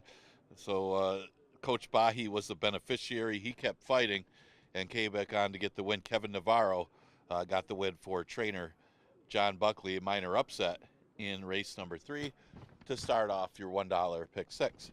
All right, fourth race, a maiden claimer, 11-9 claimer going 6 furlongs. And yeah, it's a pretty competitive race. A couple horses figure to get some play. The early money going on the 3, banking on a chance, who is a tricky read because he's only had 2 career starts, and neither of them were on the dirt. Both of them on the turf surface, but he ran pretty well on both of them, finishing 4th against tougher $40,000 maiden claimers. The thing is, he doesn't really have that great a breeding for turf, so maybe the switch to dirt, not such a big deal. He does have some nice works on the dirt here at Finger Lakes already, showing some fast works earlier in September, that if he can run those races on the dirt here, he should be able to handle these rivals now in the barn of M. Anthony Ferraro after running for Christophe Clement in those tougher races. The 6 horse is Aerodromos. Aerodromos comes out of a race finishing 2nd behind Bay Bank. Bay Bank came back to win the other day and looked really good doing it. So that makes that race look that much better. Now, he was part of a slow pace that day, but he hung in there. And the thing is, he challenged Bay Bank for a little while. He tried to come back on and battled before finally Bay Bank drew away. At least he was throwing some punches at the end. Well, he goes first time Lasix today and stays at the 11-9 level, which makes him very competitive in this spot. So Aerodromos right now at odds of 6-1. A little bit of early money, but not much. So maybe some value off of a good effort. The inside speed is the one to Cadillac Kid. The question is, can he get a clear lead in here? If he can't, going 6 furlongs might be a little tougher, but he does drop in class down to the 11-9 level. Come off a couple decent efforts where he held on well to be 2nd and 3rd against maiden special weight competition, but that was against at 5.5. So the key to the race for the Cadillac Kid is, can he get out there and can he get clear? Because if he gets pressure early going 6 furlongs, it's going to be tougher for him to hang on even at the reduced level. He's at 4-1. The 2 horse Milagroso will cut back in distance, come back to Finger Lakes and put the blinkers back on. Sent him to Parks and took the blinkers off. So not sure if it was going to Parks or the equipment change that he ran so badly, but at least they'll put the blinkers back on and you'll know what to expect from Milagroso, although it's at a shorter distance.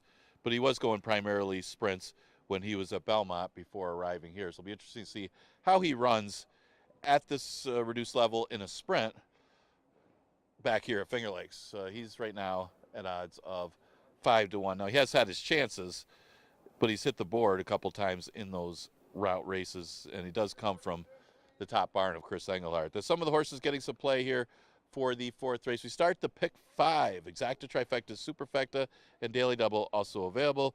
You got Kevin Navarro on the 8, Crow Patrick.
Coming onto the track for race 4, sprinting, 6 furlongs, 3-year-olds and up, maiden claimers, 11-9. Kevin Navarro, new jockey number 8, Krog Patrick. Fourth race will start our Wednesday pick 5, post time in a little more than 5 minutes.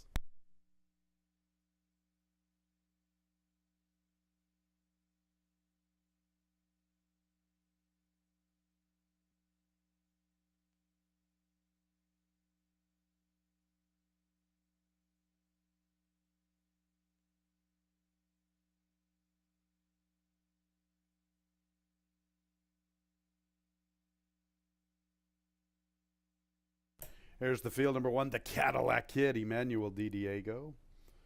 2 is Milagroso, John Davila Jr. 3, Skip the Parade, onto the 4. 5, Destinations, Carlos Barbosa. 5 is Thomas S.P., Heeman Harkey. 6, Aerodromos, Louis Perez. 7 is The Last Sheik, Jose Baez.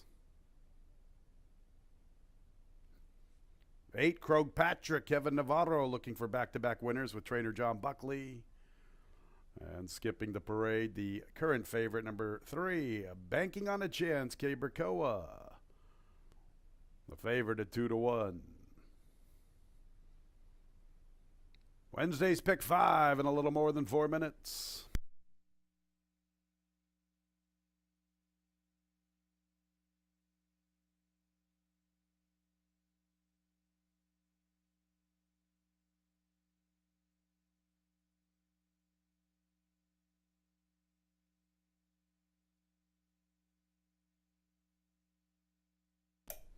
Number 1, the Cadillac Kids, my top pick here. Good inside speed, dropping from maiden special weights to the $11,000 level. I like Uncle Charlie's Gift. He ran well against winners the other day. Jack and Bernie, we don't have to talk about him. Talked about him all season long. There was Warrior Nation when Warrior Nation looked very good winning that day. Pop Coyer. Yeah, the 3, Banking on a Chance, probably the horse to beat, but the Cadillac Kid, dangerous early speed. Maybe he's tough on this class drop to 11. I'm willing to give him a little bit of a look. He's 3-1. 6, Aerodromos, I thought looked very good in his initial start over the surface on the 25th of September. Gets the addition of Lasix this afternoon. And it only comes back even stronger when you look at the winner, Baybank. Was able to go right up against winners, $11,000 N2Ls, and get to the winner's circle. Aerodromos, maybe he's worth consideration. Right now, the fans are on him. He's 2-1. 3, Banking on a Chance seems to make a lot of sense in this spot. It's a big class drop for him. I'm not sure if that's a vote of confidence or just a realistic placing. A couple of turf races to start his career. Hasn't been seen since early August. Has a little bit of inactivity in the morning. 19th of August, he works out at Finger Lakes, comes back on the 5th of September, so it looks like he misses a work. Then he's not seen for another 22 days in the morning, so there are some gaps in this work tab for this comeback bid. Maybe that's why he's in for 11. Something's gone a little bit of a miss. 3-1, I've got him as the 3rd selection. And what about the 2, Milagroso, blinkers on this afternoon? All that route foundation now going to turn back in distance. Good connections, obviously, with John Davila Jr. and Chris Engelhardt. 1-6-3-2 here in the 4th, starting our pick 5.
The horses are approaching the starting gate.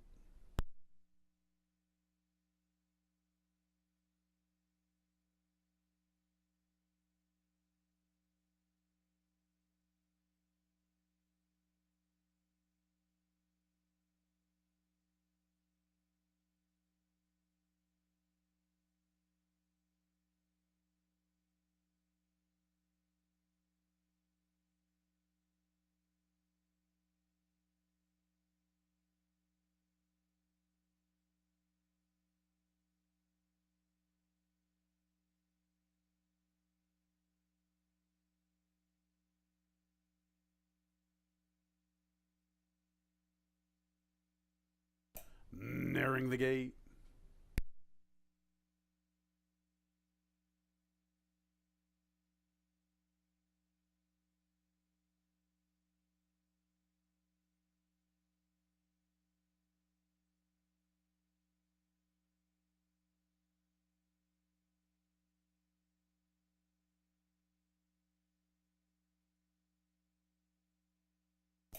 It's post time for the fourth race.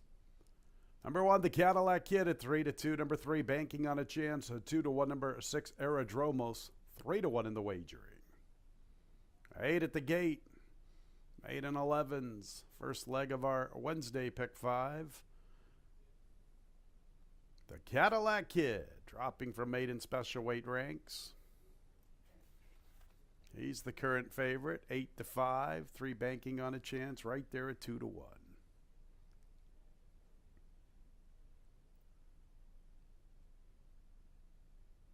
Milagroso. Banking on a Chance. Now the favorite at 9-5. The Cadillac Kid at 2-1.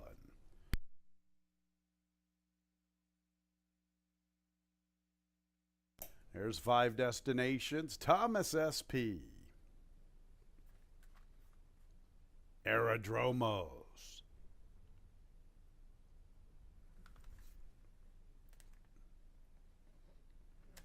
The Last Sheik, the big long shot, and Krog Patrick. Kevin Navarro and John Buckley looking for back-to-back trips to the winner's circle. Krog Patrick, the last one to load, ready for the Wednesday pick 5. And there they go. Banking on a Chance is showing speed. Here's the Cadillac Kid quickly away from the inside. 5 destinations, third inside of Thomas SP.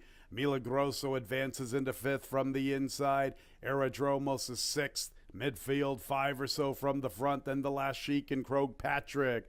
The Cadillac Kid's off the rail, and the rail opens up for Milagroso, and he's going to move on through. Milagroso and the Cadillac Kid banking on a chance 3 wide. Farther out is 5 destinations. Thomas SP tries to rally along the rail. He's into the 4th spot, 3 to find. It's a break of 4 lengths to Aerodromos, now hitting his best stride. Here comes Aerodromos with a lot of momentum, racing to the quarter pole. He gets within 4 lengths, and he's still on the move. They're at the top of the lane. Milagroso, Thomas SP. Aerodromos is really picking up his stride very nicely. He's into 3rd, still with momentum. Then the Cadillac Kid. Milagroso. Aerodromos is the late threat to the outside, and here he comes with his big sustained run. Aerodromos is up to the front. Milagroso's fighting on, but it's Aerodromos. Milagroso was 2nd, then Thomas SP, maybe Krog Patrick. Closing quickly for 4th in front of Banking on a Chance.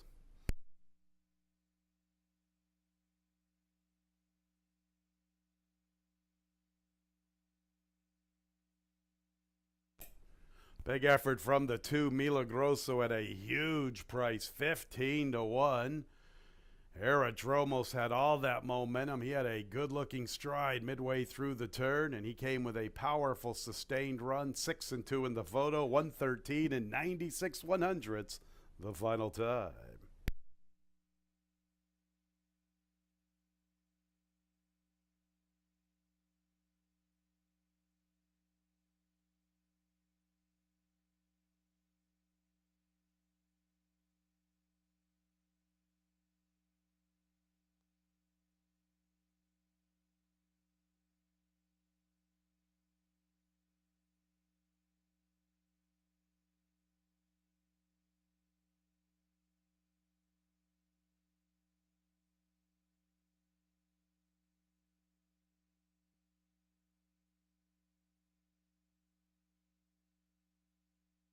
6 is the winner, Aerodromos. Second place, 2, Milagroso. Third place, 5, Thomas SP. Fourth place, 8, Krog Patrick. Some big numbers here in the fourth.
And race 4 is official. Entering the winner's circle is number 6, Aerodromos, a 4-year-old bay gelding by Canthanthorus out of the Adam Gregorian Gold, owned by the estate of Richard Lugovich. Winning trainer is Lisa Lugovich. Winning jockey, the Diamond Man, Louis Perez. Winner was bred in New York by Richard Lugovich.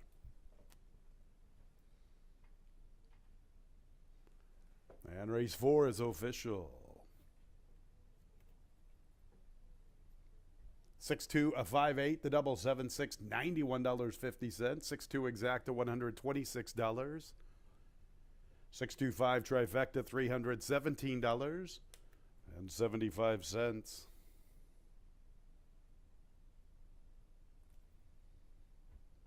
10-cent super, 6-2-5-8, $376.90. 3-7-6 early, pick 3, $219.75.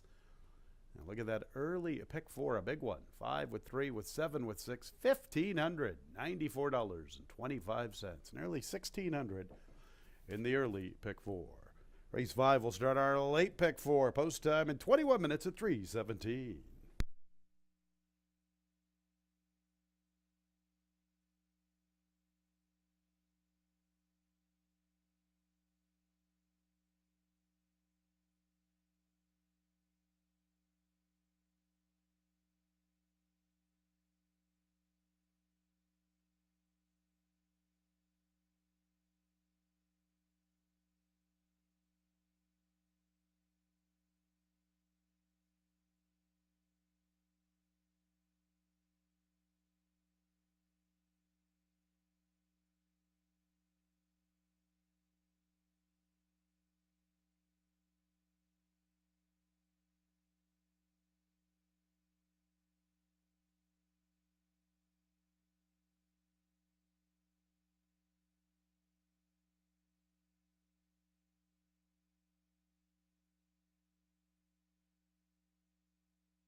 Ladies and gentlemen, be advised Dave Reed wants us all to know that not all combinations are covered in the pick three that started in race three. The actual winning combination may result in a 2 of 3 condition, in which case there will be 3 different payoffs.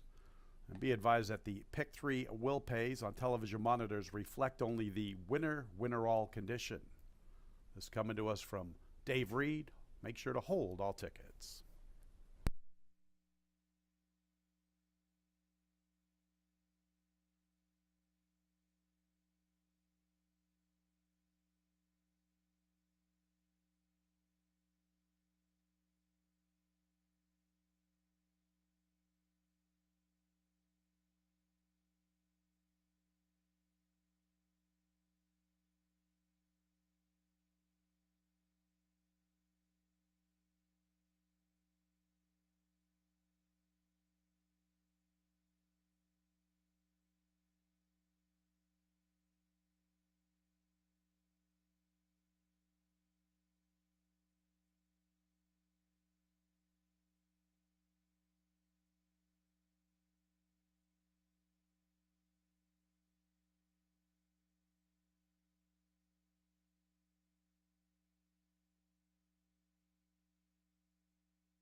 12 minutes to post for race number 5, and Aerodromos coming out of that Bay Bank race.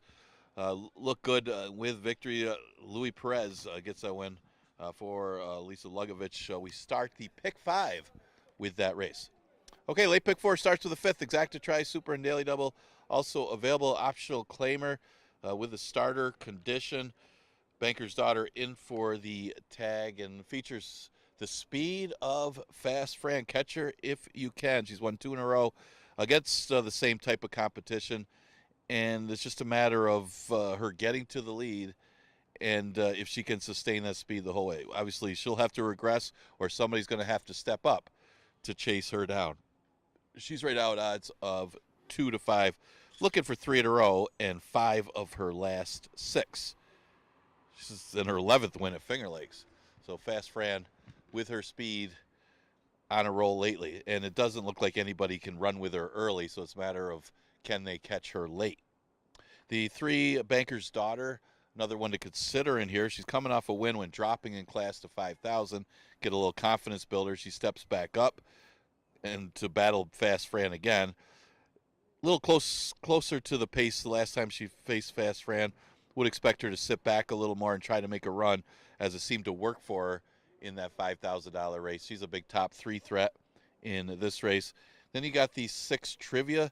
Trivia may be the closest. Well, Dosage of Mimosas will probably be the closest one to Fast Fran, but Trivia won't be that far back in that second tier as well.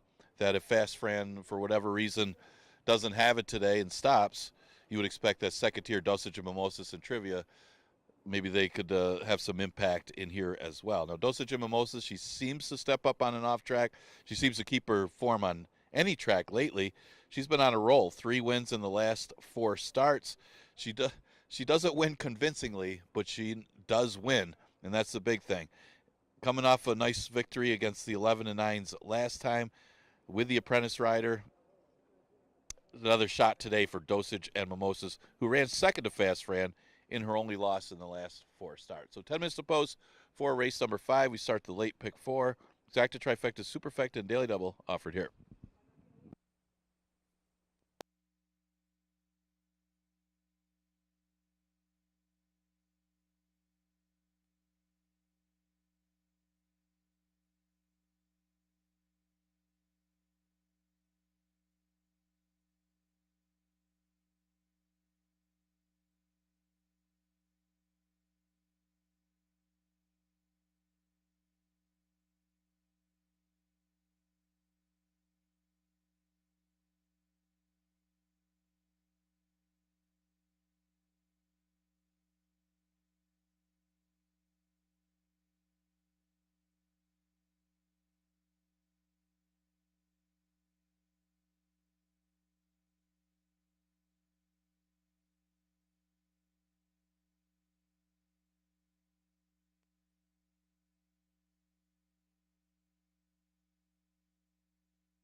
Coming onto the track for race 5. Fillies and Mares, starter allowance conditions, a 6 furlong affair, 3-year-olds and up, optional claiming tag of $8,000. Nobody's in for the tag. No changes in the 5th. This race will start our late pick 4, post time, in a little more than 5 minutes.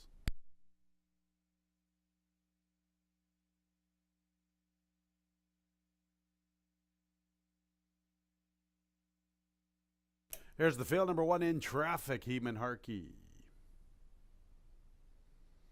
2 is the New Miami, Jose Rojina. 3 is Banker's Daughter, Kevin Navarro, looking for another winner. Big favorites 4, Fast Fran. Franny's at 1-2, Jeremiah Flores. 5 is Dosage Mimosas, Carlos Barbosa. Second choice at 5-1. 6 is Trivia, Emmanuel Di Diego. And 7 is Clifton Punch, Jackie Davis, looking for her second winner on the Wednesday card. 7 Fillies and Mares, our late pick 4 in about 4 minutes.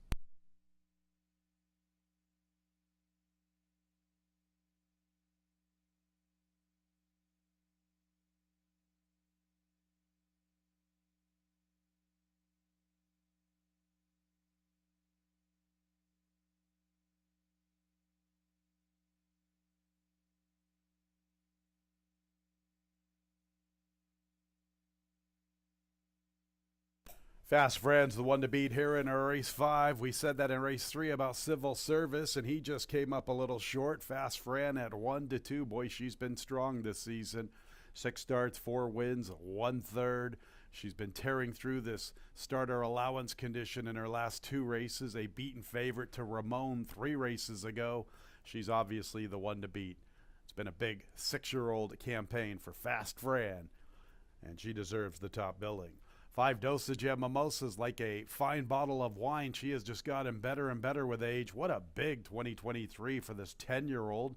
3 wins from 7 starts with a second and a third. She's made $31,000. She made almost $30,000 last year. Look at her career. I love this 10-year-old mare. 18 wins, $223,000 in earnings, and she's done it the old-fashioned way. She's earned it. Dosage Mimosas, a fan favorite, a favorite of mine for sure. She is currently 6-1. 6 Trivia makes a lot of sense. She was good enough to run second in a recent state bred allowance race. Before that, she defeated In Traffic. Before that, in a first state bred race, she was a distant 6th. She has already won a starter allowance race this season, and I like her chances here. She's 12-1. Give her a little bit of an upset look if you're going to try to beat Fast Fran. I know it's going to be difficult, but both 5 and 6 are very talented. And then the 7 Clifton Punch. I'm willing to forgive her most recent race on the 11th of September. That was a 2-turn affair. I think she's been much better of late when sprinting. I know this is a tougher spot for her, but her races before that dismal route race have all been pretty good this season. I give her a little bit of a look for a minor placing at a good number. Obviously, Fast Fran's the short price favorite. She's the one to beat. We shall see how race 5 plays out. It starts our late pick 4.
Post time in about a minute.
Nearing the gate.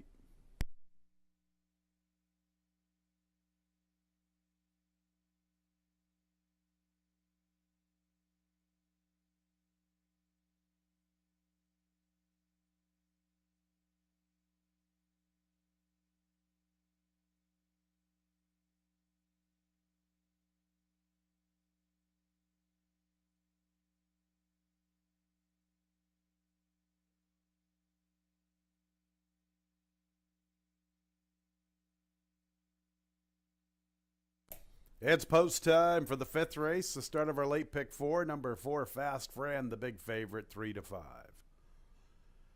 5, Dosage Mimosa, second choice at 4-1. Then the 3, Banker's Daughter, 6-1 in the wagering. In traffic, the first of 7 into the gate. There's the New Miami.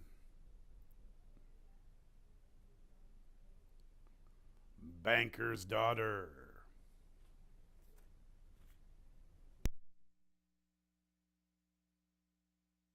Fast Fran.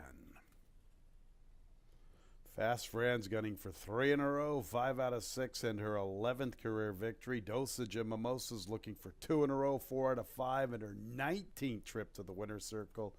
There's Trivia, and Clifton Punch will be the last of 7 to the outside. Late pick 4 time. And there they go. Good start for Dosage Mimosas and Trivia, and Fast Fran is going to show her expected speed from the inside. She picks it up. Banker's Daughter strides into the 4th spot. Then Clifton Punch, the New Miami. In traffic's the last of all, and the favorite Fast Fran is first of all. She leads by more than 2 lengths to Dosage Mimosas, flanked by Trivia. Banker's Daughter strides into the 4th position, little less than 4.5 off the lead. A length to the New Miami. It's about 2.5 to In Traffic, and Clifton Punch is the distant trailer. 23 seconds for Fast Fran. She controls this soft pace. She's been a buzzsaw this season, and she's the one to beat. Dosage Mimosa second inside of Trivia. Banker's Daughter's a little even pace. Then the New Miami In Traffic. Nothing from Clifton Punch, and Fast Fran continues to strut her stuff. Fast Fran, the one to catch, opens up nearly 3 at the 8th pole. Dosage Mimosa's fighting on from second. Trivia's third. A late charge from Clifton Punch. Fast Fran, an absolute monster this season. Fast Fran in front. Dosage Mimosa's second. Here's Clifton Punch from a long ways out of it, claiming third. And 4th place goes to number 6, Trivia, to complete the superfecta.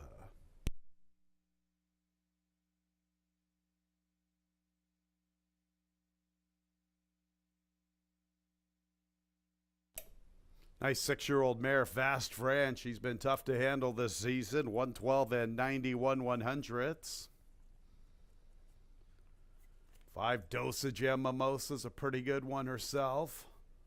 How about the run from Clifton Punch, late on the scene at a huge number? Going to let the placing judges sort out all the numbers. No doubt about the top 2. 4, 5, Fast Fran and Dosage Mimosas. All right, and we have 7, Clifton Punch third. We need the photo for 4th.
Fourth place 6 trivia.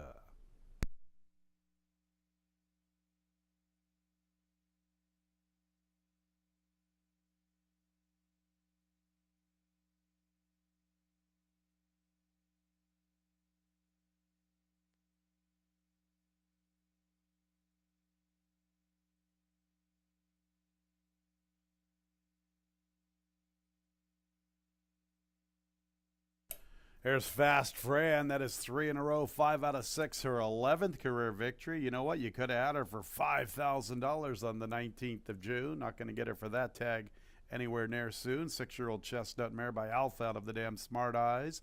Owned by Laurel Least and Ann McDonough. Winning trainers Ricky Schaefer. Winning jockey Jeremiah Flores. The winner was bred in New York by Laurel Least along with Dr. William Wilmot.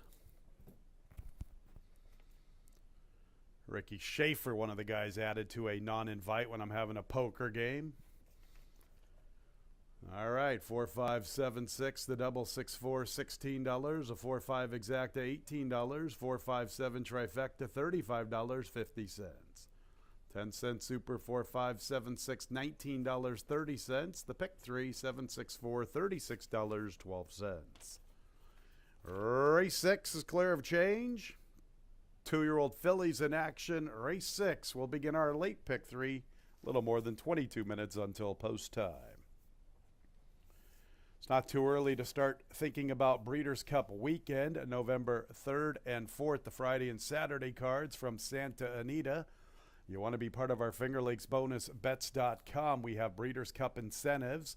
Normally, we give out a 2% rewards when wagering on Santa Anita races. We're going to up it just a little bit for the Breeders' Cup weekend. 5% rewards on both days for the entire cards. Breeders' Cup special, FingerLakesBonusBets.com for the members, November 3rd and 4th. Got to wager $1,500 a month in order to be eligible for the rewards. FingerLakesBonusBets.com. 6% rewards when wagering on Finger Lakes races. New customers that deposit and wager $100 receive a $50 sign-up bonus. If you're not a member, sign up today. FingerLakesBonusBets.com. You play, we pay.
All right, 12 minutes of post for race number 6. And yeah, Fast Fran in these starter conditions, she keeps getting races without any early speed, and she's awfully tough to catch, but she controls the pace, and she's been able to the last 3 starts. So she'll keep winning that condition until another speed type signs up. But Fast Fran, razor sharp, Jeremiah Flores for trainer Richard Schaefer.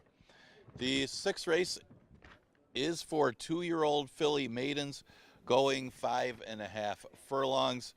And the works don't lie is the 9 Sweet Brown Sugar. Figures to take a lot of early money here, a lot of money here with some good works. And that's the thing with the 2-year-old fillies. If you see Bullet Works, that's a lot more important than you see older horses with a Bullet Works, because our 2-year-olds generally run slower times than their elders. So the works really stand out when you see a horse work the best of 14 horses in the morning. And this one working very well for her first career start. She's out of Rachel's Blue Moon. That dam won first time out as a 2-year-old. She costs $32,000 a 2-year-old. She's going to get a lot of play. She's right now getting early action at odds of 3 to 4. The 7 horse is She's Enticing. She's Enticing has had her chances 3 starts. She comes out of a race that was pretty slow fractions, even for 2-year-old fillies. But the winner was much the best, so that one drew away to the easy victory. She was no match for that one, and she's been no worse than 4th in her 3 starts. She'll probably eventually find a field that she'll win, but she is competitive. She's got decent breeding, and of course, out of that dam, that's a half to the great. She's a Stone Cold Fox, so She's Enticing right now at odds of not getting much play at 8 to 1. So one to consider more of an underneath type anyway. The 2 Exoti's kind of the same as She's Enticing. She just keeps running up against some tougher 2-year-old fillies in these conditions, especially her first career start. She ran into that My Roxy Baby for Carl Grusbark that was just a monster. And of course, that one we'll see again as a 3-year-old. But she had an excuse last time in a maiden special weight. She had trouble in that race. Plus, it was a slow race up front. And then last race, she was over her head in the Lady Finger Stakes. So back in a maiden race, she could be competitive here. And she's going to be a little bit of a price because people look at it and you see no better than 4th in 4 career starts, not realizing she hasn't had great trips and she's been up against some tough competition. But again, another one that you could probably use underneath for a little value. And she's currently at odds of 20 to 1. The 8 horse is Equanimus, who ran second to She's a Bernardini. Wasn't the strongest the 2-year-old filly field, probably the weaker of the 2-year-old filly fields that some of these horses are coming out of. The race went in slow fractions and finished up in over a minute, but she still ran a good race. I mean, she's closing on a pace that wasn't there. I mean, the horse that set the paces in this race, Miami Twofer, she had no excuse. She went almost 48 to the half and couldn't hang on, and Equanimus passed her at odds of 15 to 1. So at least she ran a better race last time. This is a little bit tougher for Equanimus, but off the good effort closing on a slow pace, you got to consider her as a factor in here. And she is getting some play at odds of 5 to 1 off of the good effort last time. So you do have a couple of first-time starters other than obviously the favorite in here. You got Widow for Sal Iorio Jr. for Matisse Racing. This is the second foal out of that dam. This one's a half to Tumbles. If you remember, Tumbles is a horse that runs here. Did pretty well in the first couple starts. World Cruise is the 3 horse for trainer Michael Assessi. This is the second foal out of that dam, who's a half to a Greatest Stakes winner. Of course, that Greatest Stakes winner was on the turf, so it'll be interesting to see how that one does in here as well. And neither of those horses getting some early play. If you look at the board, there's only 4 of them of the 9 horses that are less than double-digit odds, and most of the play on the outside horse with all the good works, Sweet Brown Sugar. Those are the contenders for this pretty good 2-year-old filly maiden event. Exacta Tri Super Daily Double and Pick 3 starts in race number 6.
Race 6, 2-year-old fillies, maiden special weights, 5.5 furlongs, no changes.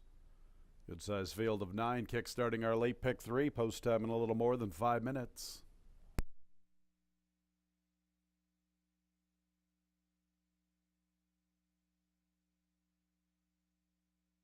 Here's the field. 1, Dr. G and Ali Nazario Alvarado. 2 is Exodes, Emmanuel Di Diego. 3 is World Cruise, Kevin Navarro looking for a riding double, one of 3 debutantes. Another debutante is the 4, Widow, Rafael Rojina Jr.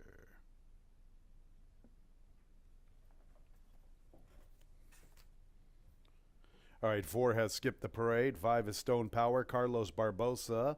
Linda Dixon has both the 1 and the 5 here in race 6.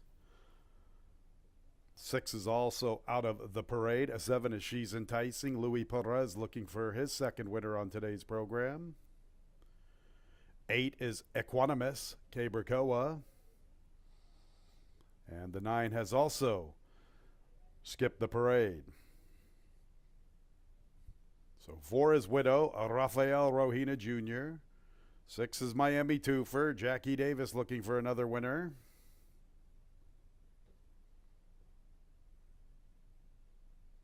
6 just past the 7/8. That's Miami Twofer just past the 7/8.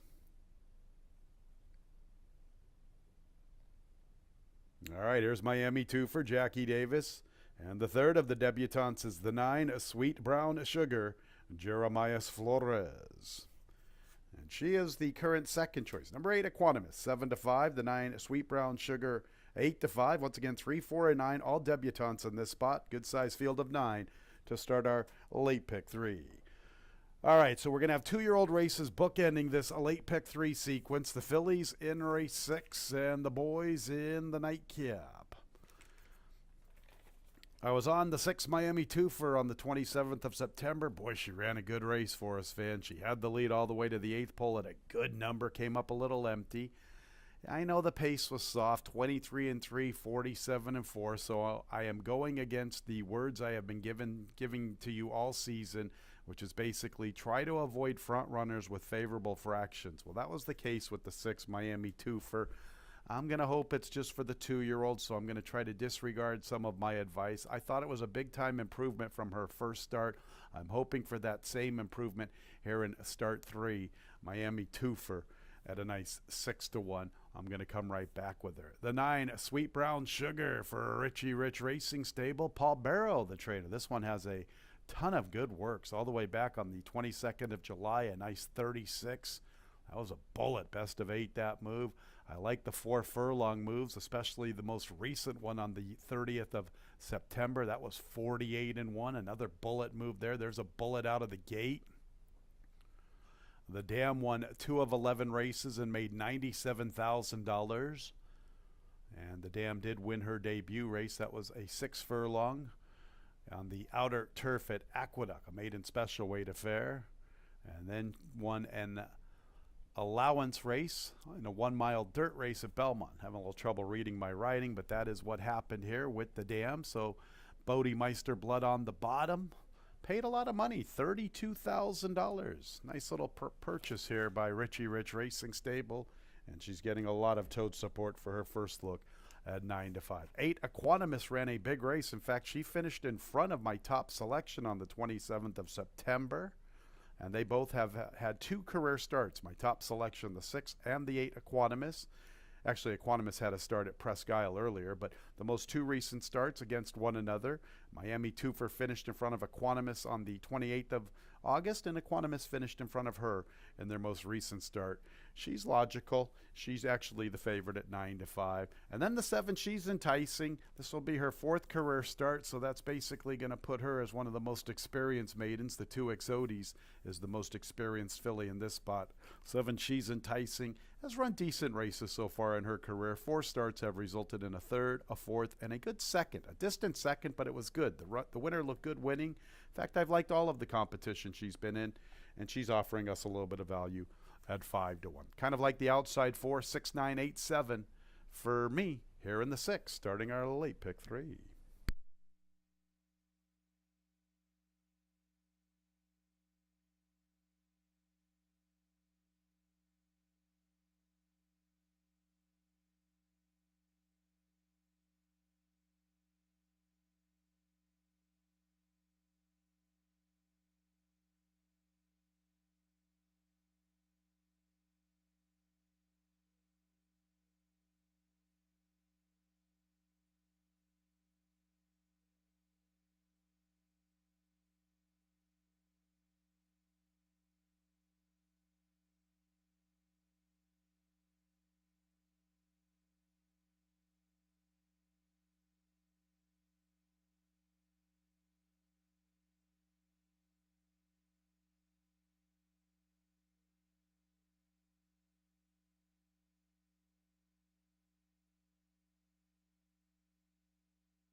The 2-year-old fillies are approaching the starting gate.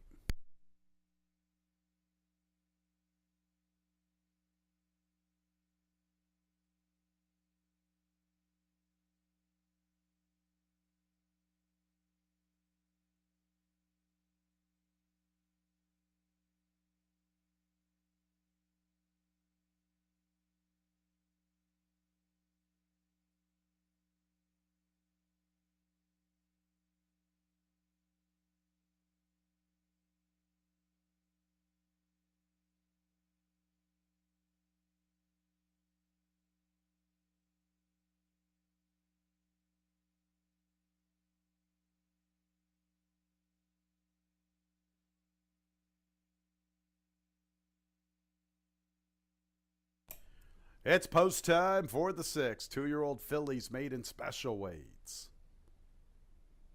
3 debutantes. One of the debutantes, the 9, Sweet Brown Sugar, is the current favorite at 2-1. 8, Equanimous, also 2-1. More money with the 9, Sweet Brown Sugar. Stone Power is in. Here's Dr. G and Ali, her stablemate. Linda Dixon conditioning both 1 and 5. A little bit of reluctancy from the 1. Nazario Alvarado's out of the saddle for the loading process. That's going to help. And the 1 goes into her respective stall.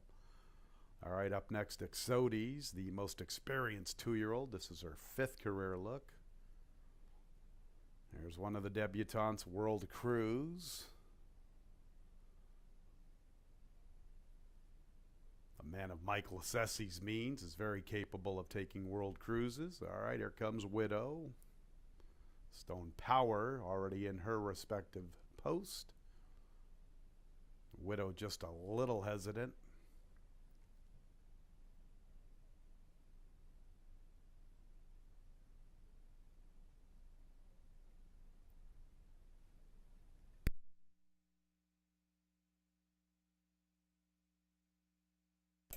Widow is in. All right, up next, Miami Twofer. 3rd choice at 7-2. She's enticing is the 4th choice, 6-1. 8, Equanimous, and the 9, Sweet Brown Sugar, still both 2-1, flip-flopping their role as the favorite. Now it's with 8, Equanimous. All right, Miami Twofer is in. She's enticing, moving into her stall. And a couple to load. The favorites, Equanimous, and the 3rd of the debutantes, Sweet Brown Sugar.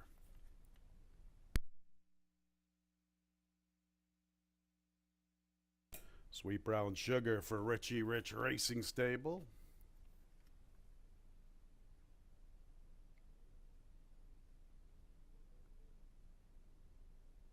Ready for the 2-year-old fillies. And there they go. Exodes is quickly away with Miami Twofer. Dr. G and Ali wants to show speed from the rail. Sweet Brown Sugar forwardly positioned from the top shelf. Then World Cruise and She's Enticing. Following them, Equanimous, Stone Power, and Widow is the last of 9, and Sweet Brown Sugar makes the pace. Exodes from the inside is 2nd. Miami Twofer with a stalking trip this afternoon, advancing into 3rd, and she's on the move. Following her, both She's Enticing and Equanimous 4 wide at the 3/8. Dr. G and Ali gives way. World Cruise is 7 or 8 off the lead. Better than 3.5 to Stone Power, 5 to Widow. Here comes Miami Twofer to tackle Sweet Brown Sugar. Sweet Brown Sugar still strong at the top of the lane. Exodes is back into 2nd. Miami Twofer's now back to 3rd under left-handed urging. Sweet Brown Sugar strengthens her stride. It's a good-looking debut run from her. She opens up with ease. The rich get richer. Richie Rich Racing Stable. Sweet Brown Sugar, good-looking winner in her initial start. Powerful in her performance. Exodes was 2nd. Miami Twofer 3rd. Equanimous 4th for the Superfecta.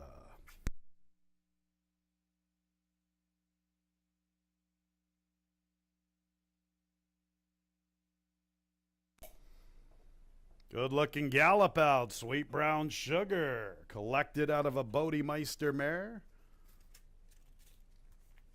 Eye-catching debut run from this 2-year-old Bay filly. 1 minute 6 and 4/100ths, the final time. Number 2, Exodes checks in second. Third place, 6. Miami Twofer. And fourth place, number 8, Equanimous.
Big time performance from number 9, Sweet Brown Sugar, a 2-year-old of a filly by collected out of the Bodemeister mare Rachel's Blue Moon, owned by Richie Rich Racing Stable. Winning trainer Paul Barrow, back-to-back for Jeremias Flores. The winner was bred in New York by Chester and Mary Broman.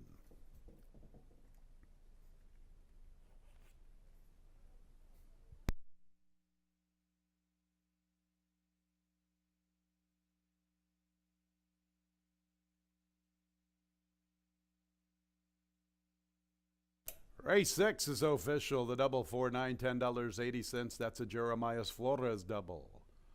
9-2 exacta, $35.80. 9-2-6 trifecta, $37.62. The 10-cent super, 9-2-6-8, $20.10. Race 7 in 23 minutes. 4:20 is the scheduled post time. Scratch 1 free shot, part of the entry. 7th race begins the late double. Just the scratch of number 1, free shot, part of the entry.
All right, in the paddock 4, race number 7, and yeah, works don't lie, no doubt about that winner. Sweet Brown Sugar, convincing winner of race number 6, Jeremiah Flores, for trainer Paul Barrow. We go to the 7th, an 11-9 claimer, not winners of race since the date or never won 4 races. We scratched the 1 part of entry, Free Shot. So looking at the board, yeah, I guess a lot of early play on the 4. We Don't Believe Her. You got to think Small Pebbles is another one that has to be considered in here too. But We Don't Believe Her might get the jump on that rival being inside of her. She did just win a 5,000 claimer, so she's stepping up in class.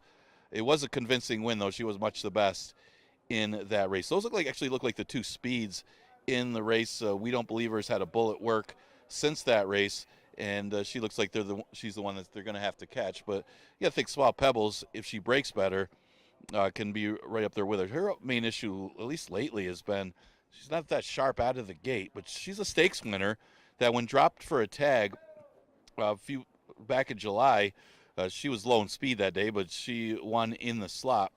Step back up against the allowance horses, and the one race she had a stumbled start in August, and then just got it was a small field. They only had 3 horses, so the pace was everything in that 3-horse race. And Amazing Dottie got the jump on her, and that was the difference in the race. Again, she's not that for a horse that's got speed. She's not that fast out of the gate, which might be the advantage for We Don't Believe Her. They seem to be the main 2 contenders, and We Don't Believe Her probably the one that's going to be the horse to beat in here if she's able to secure the early lead over Small Pebbles. She's currently at 3-4. Small Pebbles at odds of 4-1.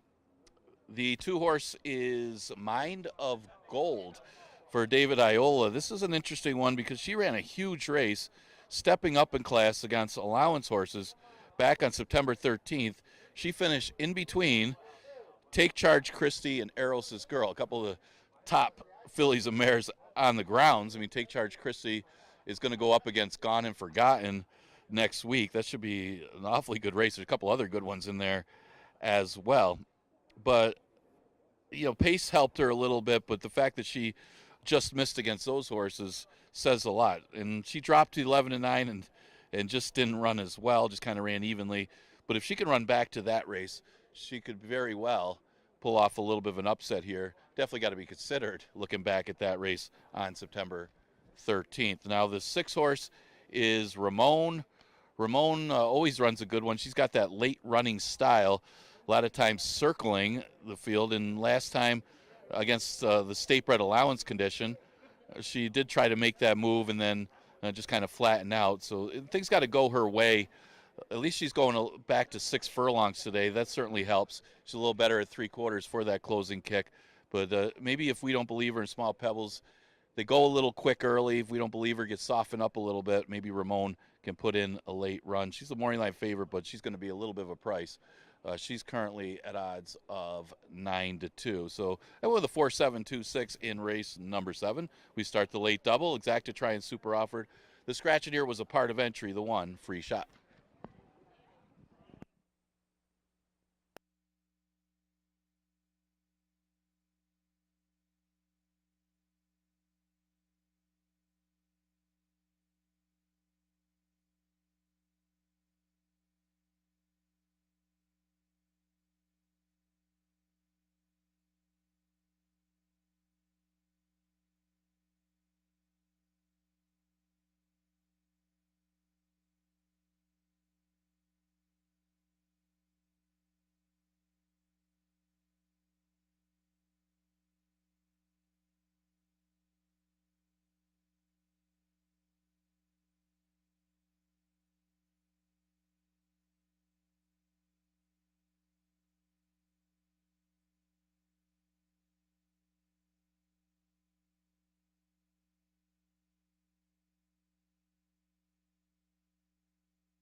6 mares, 1 filly, a field of 7 in today's 7th race, a 6-furlong affair.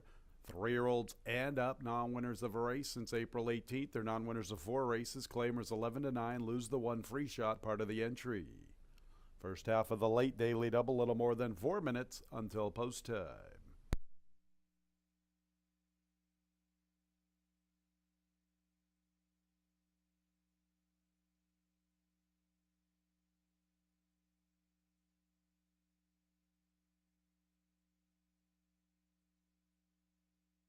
There's the field, 1A, Towering Gaze, Emmanuel Di Diego.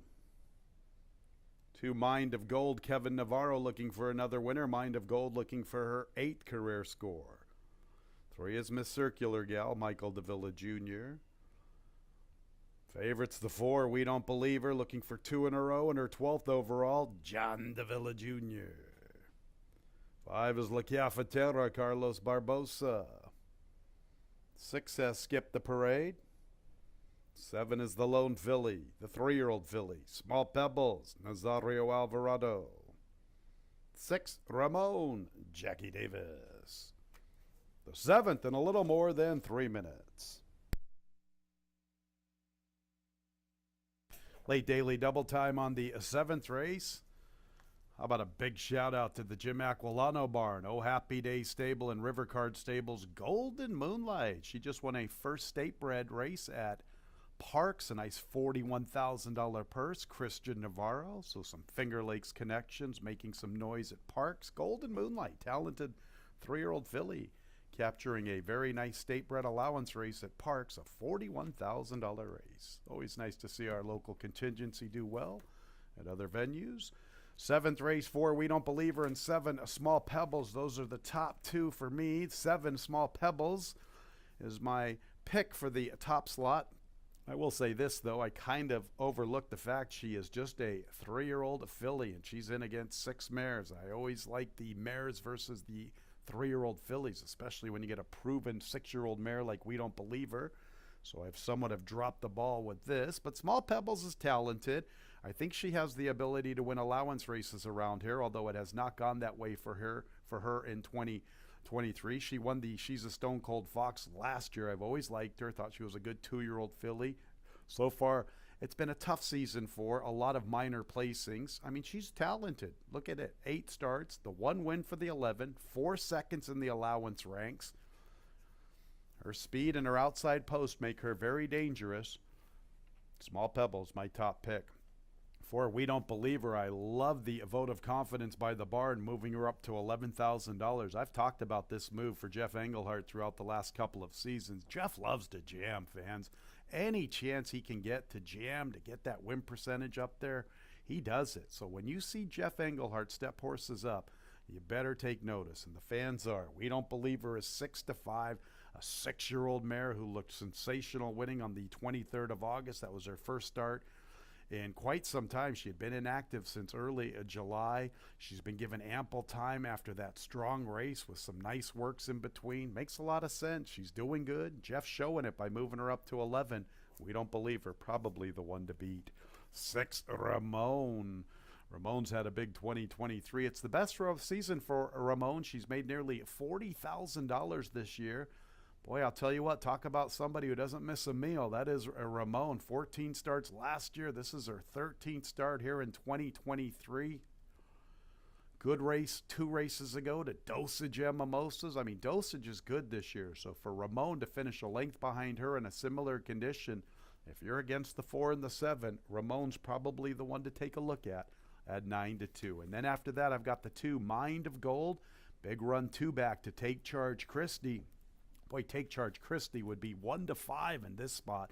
Mind of Gold outran her odds of 34-1. Figures, right? I've been endorsing Mind of Gold throughout the 2023 season. Kind of have jumped off her bandwagon of late. And look at it. She steps up with a big run 2 back at 34-1. So we know her best race can put her in contention at this level in 2 out of her 3 races. She has missed by 2 lengths. 3rd and 4th place finishes. Mind of Gold, my 4th selection. 7-4-6-2 here in the 7th, starting our late daily double.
fillies and mares are approaching the starting gate.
It's post time for the 7th race, number 7, Small Pebbles at even money.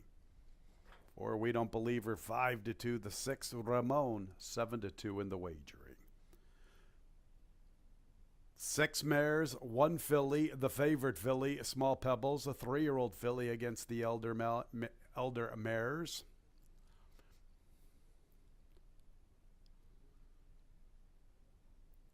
La Cafetera will be the first one in.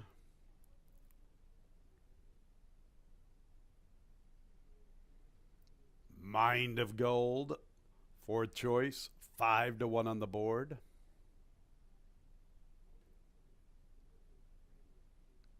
Miss Circular Gal. Small Pebbles, 6-5. We Don't Believe Her, 2-1. Here's We Don't Believe Her. 2 in a row.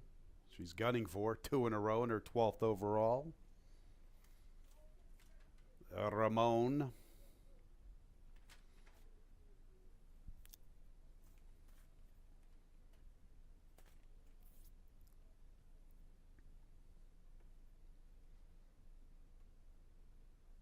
Ramon moves forward. There's the 3-year-old filly, Small Pebbles. And Gumster Stables, Towering Gaze, the last of 7 to the outside. Ready for the late double. And there they go. Swift start, Small Pebbles. Towering Gaze shows pace with Miss Circular Gal. Mind of Gold is 4th. Here's We Don't Believe Her making a bid for that spot. Ramon runs with them. La Cafetera is the last of all. Small Pebbles and Miss Circular Gal look at the trip for Towering Gaze. Ideally situated, a length off the top 2 and more than a length in front of We Don't Believe Her and Ramon. Mind of Gold from the rail, a little more than 4 to find heading into the turn. It's about 5 lengths to La Cafetera, and it's a 23 1/5 opening quarter. Small Pebbles and the pesky nuisance of Miss Circular Gal. Here's Towering Gaze with a nice setup, and she's making her move. Towering Gaze showing some promise to the quarter pole. And Ramon's trying to quicken in. We Don't Believe Her has work to do. She's a good 6 or 7 off the lead, even paced. After her, Mind of Gold. And to the outside there, races La Cafetera. Small Pebbles trying to repel the bid of Towering Gaze. Small Pebbles and Towering Gaze. Small Pebbles, Towering Gaze, Ramon 3rd. Towering Gaze and Small Pebbles. They're putting on a show for us. And Towering Gaze. It's Towering Gaze to win the money. Small Pebbles was 2nd. Ramon 3rd. 4th place, Mind of Gold.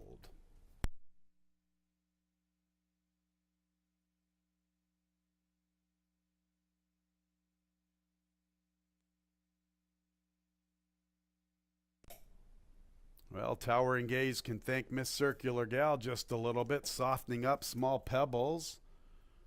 Small Pebbles had a lot of fight to her. Boy, she did all the heavy lifting, dealing with the long shot. Miss Circular Gal disposing of that rival. Towering Gaze got the setup, got the trip, still a hard-earned victory. 19-1, Towering Gaze. She's the unofficial winner from 7 Small Pebbles. 3rd place, 6 Ramon. 4th place, 2 Mind of Gold. The final running time, 1:13 and 26 100ths.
Towering Gaze, a 6-year-old chestnut mare by Gio Ponte.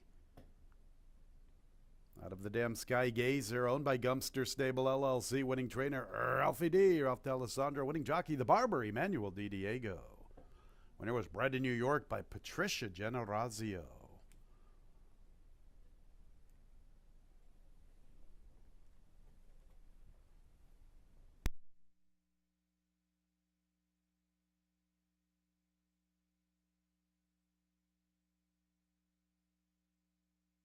Race 7 is official. The double 9-1, $83. A 1-7 exacta, $118. 1-7-6 trifecta, $120.62. 10-cent super, 1-7-6-2, $60.65.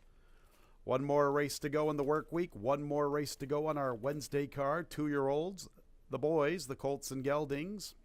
Rafael Rohina Jr., new jockey 2, go grad. The nightcap in about 22 minutes at 4:51.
Ladies and gentlemen, nobody is alive in our pick six. We have one heck of a pick six carryover into the Monday card, a 3-day carryover, $15,249.48. How about that, fans? Nobody's alive in our pick six, so when racing resumes on Monday,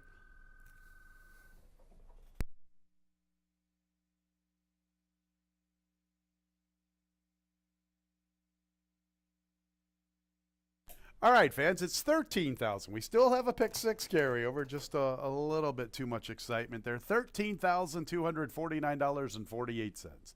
$13,249. So about $13,250 for our Monday pick six. Don't forget about 5:30 or 6 o'clock this evening, you can get Monday's past performances online on our website, fingerlakesgaming.com. Click on the racing tab and scroll on down to free digital program. Better than $13,000 for a 3-day Monday pick six carryover here at Finger Lakes Gaming and Racetrack.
All right, about to conclude the race week with race number 8. Well, we still got plenty of action left. We still got the rest of October and November. We've got 9 race cards coming up on both Monday and on Tuesday. We're going to continue with that 1:15 first post till that second week in November when we go to that earlier post time after the times change. But first things first, we got a long shot winner in race number 7. Towering Gaze, the 1A, wins race number 7. That'll help the payout of the pick 5. Emmanuel Di Diego for Ralph D'Alessandro's. That race kind of changed drastically as we don't believe her didn't fire at all. And Towering Gaze did get a nice trip under the barber to get that victory for D'Alessandro. Add some value to our picks. The maiden event is the last, a tricky 2-year-old race going 5.5 furlongs. And yeah, I mean, Stewie, the inside horse, has had one start. It was on a different surface, the all-weather surface at Presque Isle. Did show some good early speed. I mean, they went quick early. That first quarter was fast for that track, and this horse didn't fade till late. Yes, he finished last in that race in a field of 5. It was only a short field, but he did take some money. Now he'll try the dirt. He's got some couple dirt works. I know his artificial surface works are a little bit better, but you would expect him to show speed here. He might be the one they have to catch from the inside. Well, the dam's a half to Nikki Simulcast, who was a multiple graded stakes winner. Of course, that was on the turf, but this one certainly, if he handles the dirt here, looks like the one that's, if he gets out there, he'll be the one that they'll have to run down. The 6 horse is Seems Like Destiny, one of the first-time starters in here. That dam won first time out as a 2-year-old.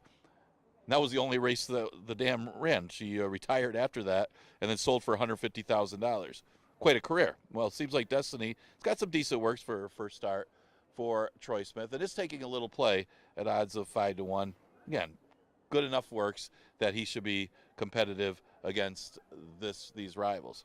See the 3, Benji Brown, taking some play. A lot of the locals will like this one as he's out of Miss Ruby Cubes.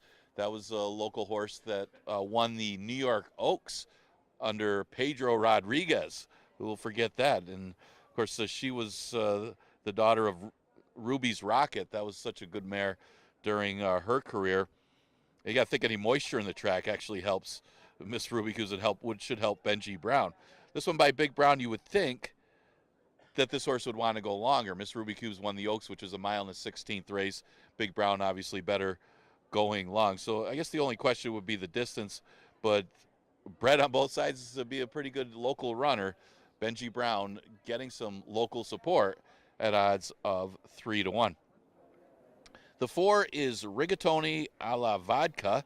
This one out of She's Stone Sis, and well, guess what? She's the half sister to Bustin' Stones. That dam is anyway. Was obviously a grade 1 winner. We've seen a lot of Bustin' Stones here.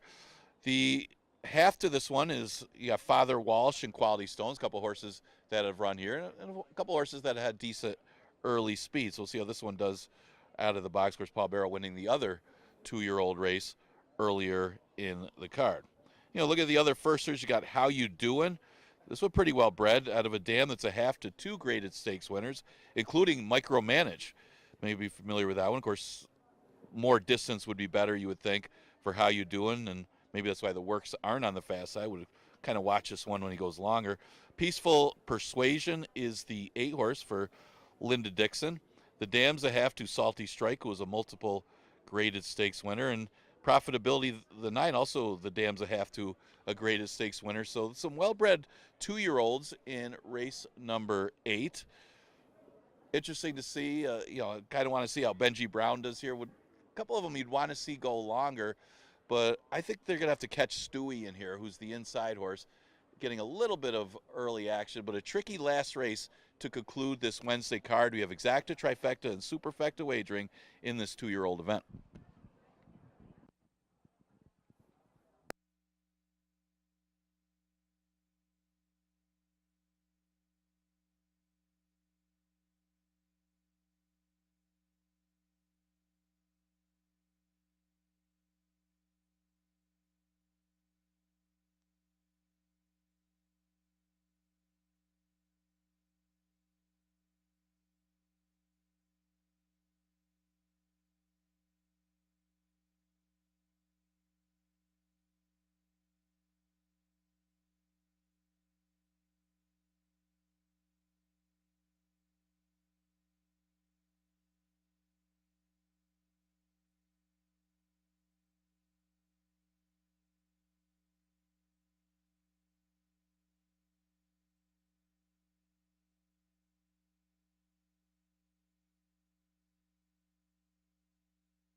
And bugler Dave Brown has the horses coming onto the track for the nightcap, sprinting at 5.5 furlongs, maiden special weights 2-year-olds.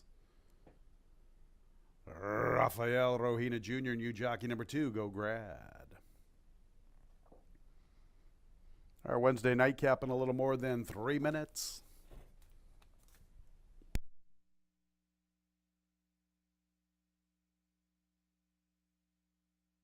Let's meet the 2-year-olds, beginning with the 2 Go Grad. Rafael Rohina Jr. picking up the mount.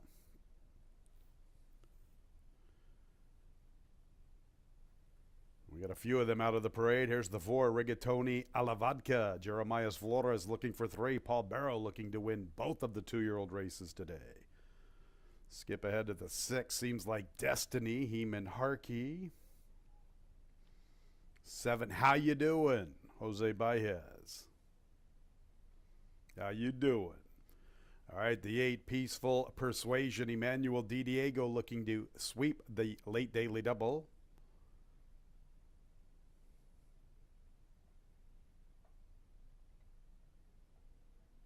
These 2-year-olds are a little fired up here in the nightcap. All of them skipping the parade. All right, here's one, Stewie, John Davila Jr. 3 is Benji Brown at Jackie Davis.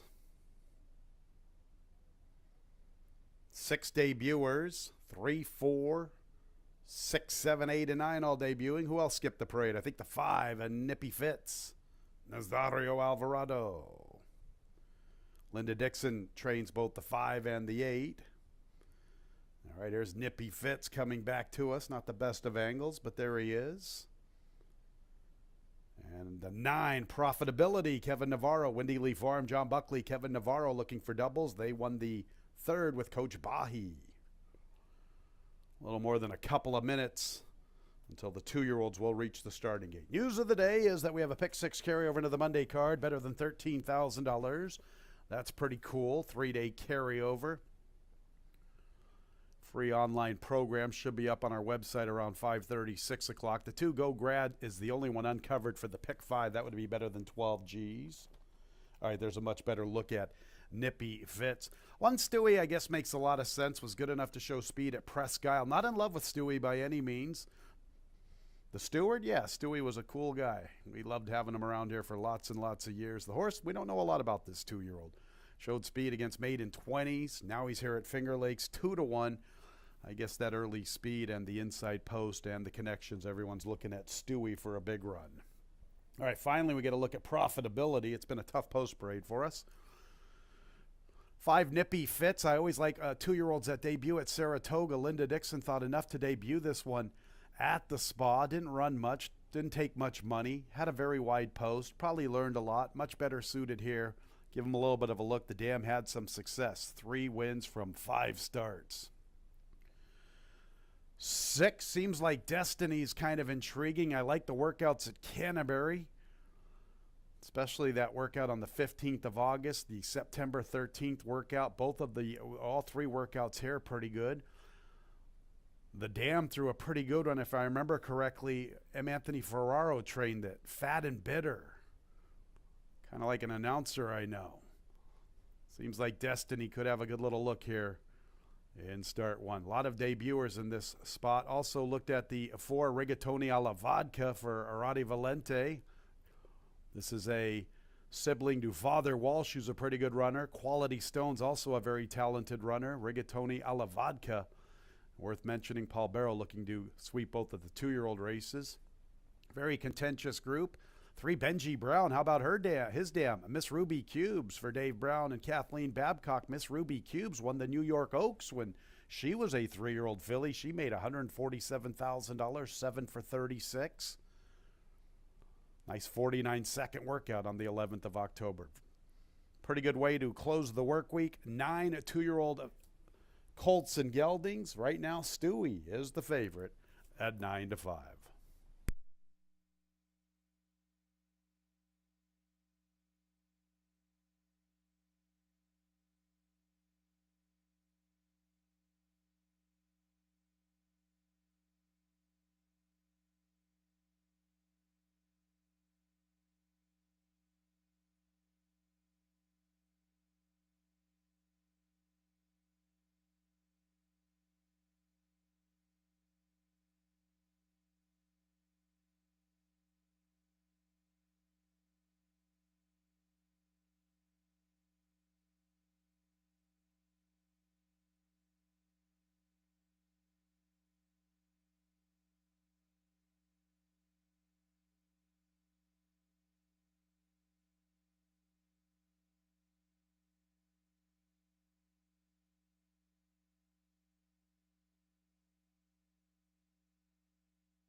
About a minute until the nightcap.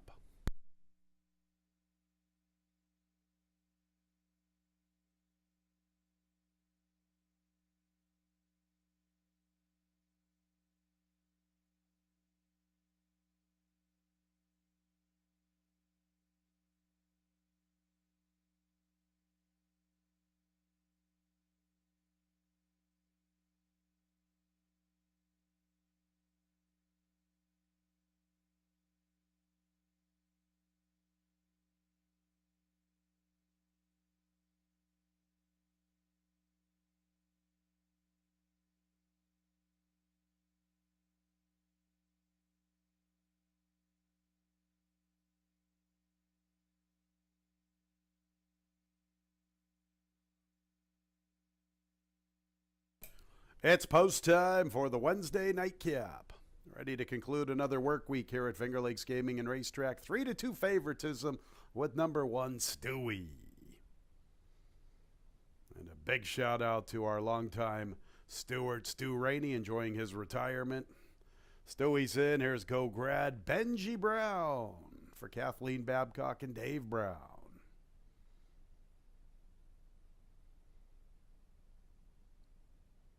6 debuters here in the nightcap. 3, 4, 6, 7, 8, and 9 all debuting. Go Grad's acting up just a little bit. Benji Brown's waiting patiently for the jock to get situated aboard Go Grad. Nice professionalism from Benji Brown. Roddy Valentes, Rigatoni a la Vodka.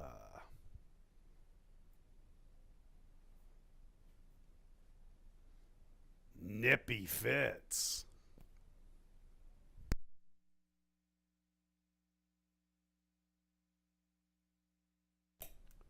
Seems like destiny.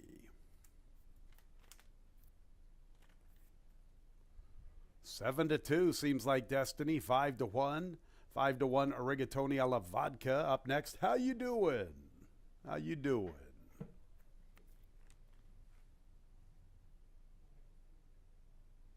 Only half Italian, so I can't quite deliver it the way I'd like to.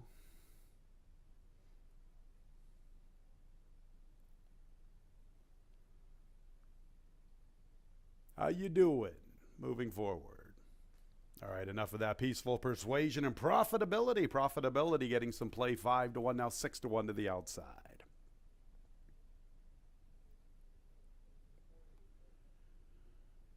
9 2-year-olds in the starting gate, ready for the Wednesday nightcap.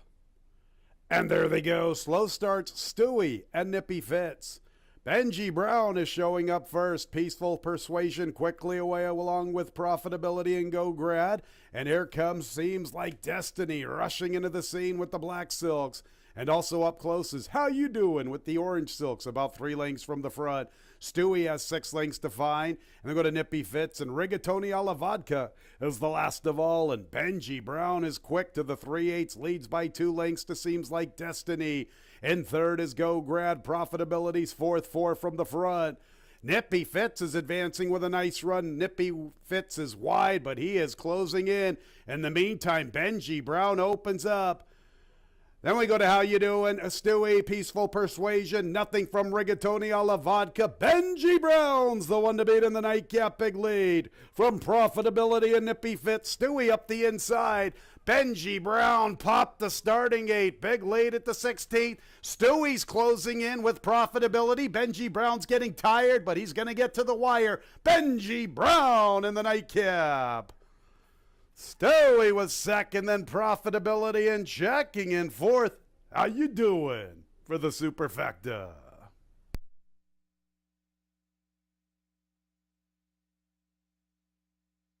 I guess when I made Dave Brown the bugler for the nightcap, I guess we knew Benji Brown was going to roll today. 1 minute 7 and 47 100ths. Obviously I didn't know, but I made Dave the bugler anyway. Benji Brown, good looking debut run. 1 minute 7, 47 100ths that final time. Once Stewie was lengthening his stride with Profitability in the final furlong, but Benji Brown had built up a big lead. 10-1 in the nightcap with Benji Brown.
One Stewie checks in a second.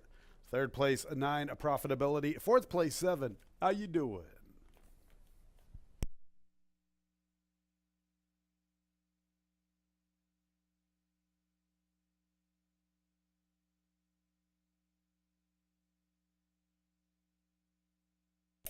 Here comes Benji Brown. 2-year-old bay colt by Big Brown out of the dam Miss Ruby Cubes. Owned by Kathleen Babcock and Dave Brown. Bred in New York by Dave. Winning trainer is Kathleen Babcock. A riding double for that girl, Jackie Davis.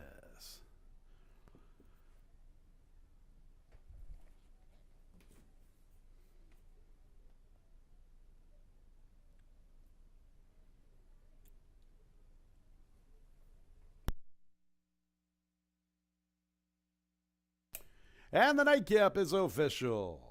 3197, 13 late double, a big late double, $686. 31 exacta, $101.50. 319 trifecta, $101.87. 10-cent super, 3197, $117.30. 913, late pick 3, $584.75.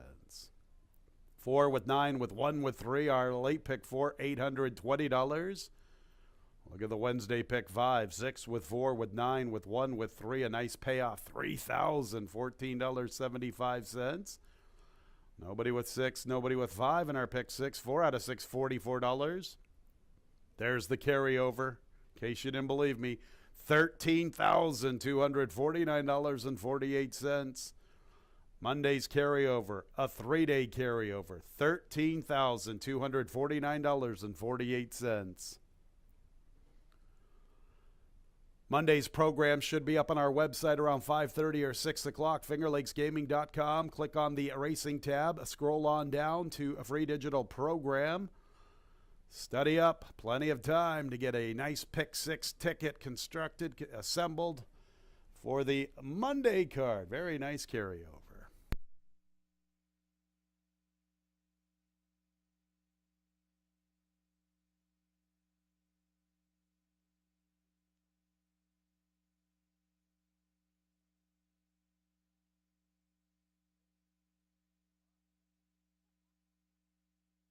All right, fans, that's it for the Wednesday card. That's it for another work week. Simulcast wagering tomorrow, Friday, Saturday, and Sunday. We'll see you Monday, 1:15. Sure hope you had a great week of racing. When leaving the track this evening, please drive very carefully. This has been racing from Finger Lakes Gaming and Racetrack. Good night, everyone.